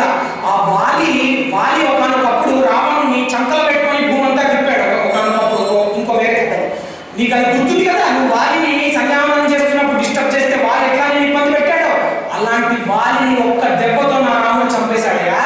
ఒకనొకప్పుడు కైలాస పర్వతాన్ని నువ్వు పెకలించడే ప్రయత్నం చేస్తున్నప్పుడు శివుడు పట్టుకొని కూర్చుంటే ఏడ్చాను. అందుకనే నీ పేరు రావణ అయింది. పెద్ద రణం చేస్తూ ఉన్నావు కాబట్టి నీ పేరు రావణ అయింది కదా. అలాంటి శివధనస్సు నా రాముడు 12 ఏళ్ళు ఉన్నప్పుడే నా రాముడు ఆ శివధనస్సుని భంగం చేశాడయ్యా. గొప్ప బలవంతుడు ఏమనుకుంటున్నావు నువ్వు? రాముడు ముందర ఎందుకు పనికిరావు కాబట్టి వదిలేయంటాడు ఆంజనేయ. హనుమ అంటాడు ఈ మానవుడిని చంపేయండి, ఎక్కువ మాట్లాడుతున్నాడు అంటాడు. ఏమైనా వెళ్తాడు కానీ అక్కడ మానవుడు ఆంజనేయ స్వామి తలుచుకుంటే అక్కడికక్కడే మనకి రామాయణం పూర్తయిపోయింది. విభీషణుడు అడ్డగించి విభీషణుడు అంటాడు, అన్నా నువ్వు ధర్మం తెలిసిన వాడివి, దూతని చంపడం అధర్మం అన్నా, కాబట్టి తగిన రకాల శిక్షలు ఉంటాయి, అవి విధించు అంటాడు. కాబట్టి ఆంజనేయ స్వామికి తోకని నిప్పండించండి అంటారు. వీళ్ళందరూ వచ్చి తోకకి నిప్పండిస్తారు. ఆంజనేయ స్వామిని నిప్పండించిన తర్వాత ఏం చేస్తారంటే లంకనంతా దహనం చేయడం మొదలుపెట్టిన తర్వాత సీతమ్మ వారికి తెలుస్తుంది ఆ విషయం. ఆవిడ అనుకుంటారు నా కోసం వచ్చిన వాడి నిప్పు కాలకూడదు, తోక కాలకూడదని అగ్నిదేవుడికి నమస్కరిస్తే ఆ నిప్పు చల్లగా అవుతుంది. దాన్ని తీసుకొని ఆంజనేయ స్వామి వారు దహనం చేయడం మొదలు పెట్టేస్తారు. లంకంతా దహనం అయిపోతుంది. ఆంజనేయ స్వామికి అప్పుడు ఆలోచన వస్తుంది ఏమంటే అరే సీతమ్మ వారికి ఏమైనా అయిందా అని. చాణ దేవతలు చెప్తారు ఏం కాలేదు సీతమ్మ వారికి అంటే ఆంజనేయ స్వామి వారు మళ్ళీ వెనక్కి వెళ్ళి సీతమ్మ వారిని చూసి అమ్మ నేనే చేసా ఇదంతా, బట్ డోంట్ వరీ వచ్చేస్తున్నావు, నీకేం కాలేదు కదా అని నమస్కరించి ప్రదక్షిణ చేసుకొని ఉత్తర దిక్కుగా బయలుదేరిపోతారు. లంక బూడిదైపోతుంది. ఇది గుర్తుపెట్టుకోండి, లంక అంటే ఏమిటని చెప్పుకున్నాము మనం? మన శరీరం కూడా చిట్ట చివరికి బూడిదవ్వాల్సిందే. కానీ శరీరంలో ఉండే సీతమ్మ, శరీరంలో ఉండే జీవాత్మకి ఏమైనా ఏమీ కాలేదు అని సుందరాకాండ నుంచి మనం తెలుసుకోవాల్సిందే. శరీరం దగ్ధమైపోతుంది కాబట్టి లంకా దహనం నుంచి మనం నేర్చుకోవాల్సింది అది. అయితే లంకా దహనం అయిపోయింది. ఆంజనేయ స్వామి వారు వెనక్కి వచ్చేసారు. వానరులు అందరూ వెయిట్ చేస్తున్నారు. వానరులు అందరూ టెన్షన్తో వెయిట్ చేస్తున్నారు. ఆంజనేయ స్వామిని చూసి ఆలోచిస్తున్నారు. ఆంజనేయ స్వామి దిగడంతోనే చూడబడను సీతమ్మ అని మంచి కబురు ముందు చెప్పి వీళ్ళందరూ సంతోషించి అందరూ పళ్ళు తెచ్చేవాడు ఒకడు, పూలు తెచ్చేవాడు ఒకడు, గానం చేసేవాడు ఒకడు, డాన్స్ చేసేవాడు ఒకడు, అట్లా అందరూ అందరూ కిష్కిండ వైపు వెళ్ళేసరికి కిష్కిండలో రాముడికి మధ్యలో మధువనం ఒక దగ్గర ఆగుతారు. ఆ మధువనాన్ని ధ్వంసం చేస్తారు. ఆ మధువనం యొక్క అధిపతి ఎవరైతే దధిముఖుడు అని ఉంటాడో ఆ దధిముఖుడు వెళ్ళి రాముడికి లక్ష్మణుడికి చెప్తూ ఉంటారు. లక్ష్మణుడికి కోపం వచ్చేస్తుంది. దధిముఖుడు సుగ్రీవుడికి చెప్తాడు నాయన మీ వాడు వచ్చి నా ధ్వంసం చేశాడు అని. సుగ్రీవుడు అంటాడు ఖచ్చితంగా వీళ్ళు సీతమ్మ వారిని చూసే ఉంటారు, పిలువండి అందరినీ అంటారు. అందరూ వచ్చేసరికి వేరే వాళ్ళకి అందరికీ తెచ్చిపోయింది కదా. ఇప్పుడు వేరే వాళ్ళందరూ చెప్పడం మొదలు పెడతారు సీతమ్మ వారిని చూసామని. రాముడికి తెలియదాండి హనుమంతుడు ఎట్లా ముందుకు రప్పియాలో. రాముడు అడుగుతాడు ఎలా ఉంది నా సీతమ్మ ఎలా ఉంది అని అడిగితే వీళ్ళెవరు చెప్పలేకపోతారు. అప్పుడు అరే హనుమ ఎక్కడున్నావు నువ్వు రా అని చెప్పి హనుమంతుడిని లోపలికి ఎక్కడో ఉంటారు పాపం ఆయన అక్కడి నుంచి గుంజుకొని వచ్చి హనుమాను చెప్పు రాముడు అడుగుతున్నారని చెప్పేసరికి ఆంజనేయ స్వామి రాముడికి ప్రదక్షిణ చేసి నమస్కరించి ఆయన అంటారు తతోవయాభ్యదీన భాషిణ శివాభిరిష్టాభిప్రసాదిత జగామ శాంతిం మమ మైథిలాత్మజ తవాతి శోకేన తదాభిపీడిత. సీతమ్మ వారు నేను చెప్పిన మాటలతో చాలా శాంతి పడ్డారు. ఇప్పుడు ఆవిడకి ఎటువంటి శోకము లేదు. ముందర నీకు దూరంగా ఉన్నారు అని శోకించారు, కానీ ఇప్పుడు ఆవిడకి ఎటువంటి శోకము లేదు అని తత్శబ్దంలో ఉండే శ్లోకంతో తతోమయావాభిరతీన భాషిన శివాభిరిష్టాభిరభిప్రసాదిత జగామ శాంతిం మమ మైథిలాత్మజ తవాతి శోకేన తతోమయావాభిరతీన భాషిన శివాభిరిష్టాభిరభిప్రసాదిత జగామ శాంతిం మమ మైథిలాత్మజ తవాతి శోకేన తథాభిపీడిత అని అన్న వాక్యంతో సుందరాకాండ క్లోజ్ అవ్వడం జరుగుతుంది. వాల్మీకి మహర్షి ఈ శ్లోకాన్ని సుందరాకాండలో చిట్ట చివరి శ్లోకంగా రాశారు. ఆ తర్వాత ఇంకా యుద్ధం గురించి రాముడు లేచి చక్కగా ఆంజనేయ స్వామి వారికి నీకేమి ఇవ్వగలదయ్యా అని చక్కగా ఆయనని ఒక గొప్ప కౌగిట్లో తీసుకొని ఆ తర్వాత యుద్ధం గురించి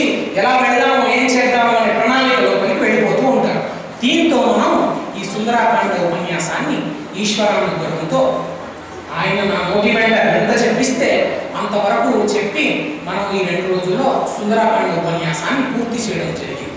కాబట్టి అందరం చక్కగా రామనామం చెప్పుకుంటూ తరించుకోవాలి. జై శ్రీరామ్. అయితే ఒక 2 చిన్న అనౌన్స్మెంట్స్ ఉన్నాయండి. ఒకటి ఏంటి అంటే ఇక్కడికి ప్రాక్టికల్గా అందరూ ఇక్కడికి రాలేదు. కాబట్టి ఎవరెవరైతే ఇక్కడికి రాలేకపోయారో, ఎవరైతే దూరంగా ఉన్నారో వాళ్ళందరికీ సౌకర్యంగా ఉండడానికి ఈ ప్రవచనాలన్నీ వీడియోలో రికార్డింగ్ చేయబడుతున్నాయి. కాబట్టి ఈ వీడియో రికార్డింగ్ ఏవైతే ఉన్నాయో యూట్యూబ్లో మద్దూరి శ్రీనివాస్ అనే ఒక యూట్యూబ్ ఛానల్లో ఇవన్నీ అప్లోడ్ చేయబడుతుంటాయి. అందరికీ ఫోన్లు ఉన్నాయి కదా, ఆ ఫోన్లో మద్దూరి శ్రీనివాస్ MABBURY మద్దూరి SRINIBAS మద్దూరి శ్రీనివాస్ అనే ఛానల్లో, అంటే ఆ యూట్యూబ్ ఛానల్లో ఈ వీడియో అప్లోడ్ చేయబడతాయి. అందరూ చక్కగా ఆ ప్రవచనాలు విని ఇంకా వేరే ప్రవచనాలు కూడా అందులో అప్లోడ్ చేయబడతాయి. అదొకటి. Second thing is, for those of you who are not well versed in Telugu and who are more comfortable in listening discourses in English, ఎవరెవరికైతే తెలుగు అంత సౌకర్యంగా లేరో, ఎవరికైతే ఇంగ్లీషే ఇంకా చాలా సౌకర్యంగా ఉందో, for all of them I have been taking discourses on the Sri Ramayana in English for all of the younger generation, for the young people. So all of these discourses also will be uploaded on the YouTube channel MABBURY SRINIBAS Madhuri Srinivas. Everyone can please take benefit of them by subscribing to the channel and getting all the updates. ఈ channel కి మీరు కనుక subscribe చేయగలిగితే నేను ఎప్పుడైతే ఎక్కడ ప్రవచనం చెప్పినా ఆ యూట్యూబ్ ఛానల్లో వేస్తూ ఉంటాను. కాబట్టి మీకు అప్డేట్ వస్తూ ఉంటుంది. కాబట్టి ఆ ప్రవచనాన్ని వినగలుగుతారు. కాబట్టి ఇవాటి రోజు ఈ ప్రసంగాన్ని ఇక్కడ ముగిద్దాం. స్వస్తి ప్రజాభ్య పరిపాలయంతాం న్యాయేన మార్గేణ మహిషా గోబ్రాహ్మణేభ్యః శుభమస్తు నిత్యం లోకా సమస్తా సుఖినో భవంతు. కాయేన వాచా మనసేంద్రియైవ బుద్ధ్యాత్మనా వా ప్రకృతి స్వభావ కరోమి యద్యత్ సకలం పరస్మై నారాయణాయేతి సమర్పయామి. యదక్షర పదభ్రష్టం మాత్రాహీనం చ యద్భవేత్ తత్సర్వం క్షమ్యతాం దేవం నారాయణ నమస్తుతే. సర్వం శ్రీ ఉమామహేశ్వర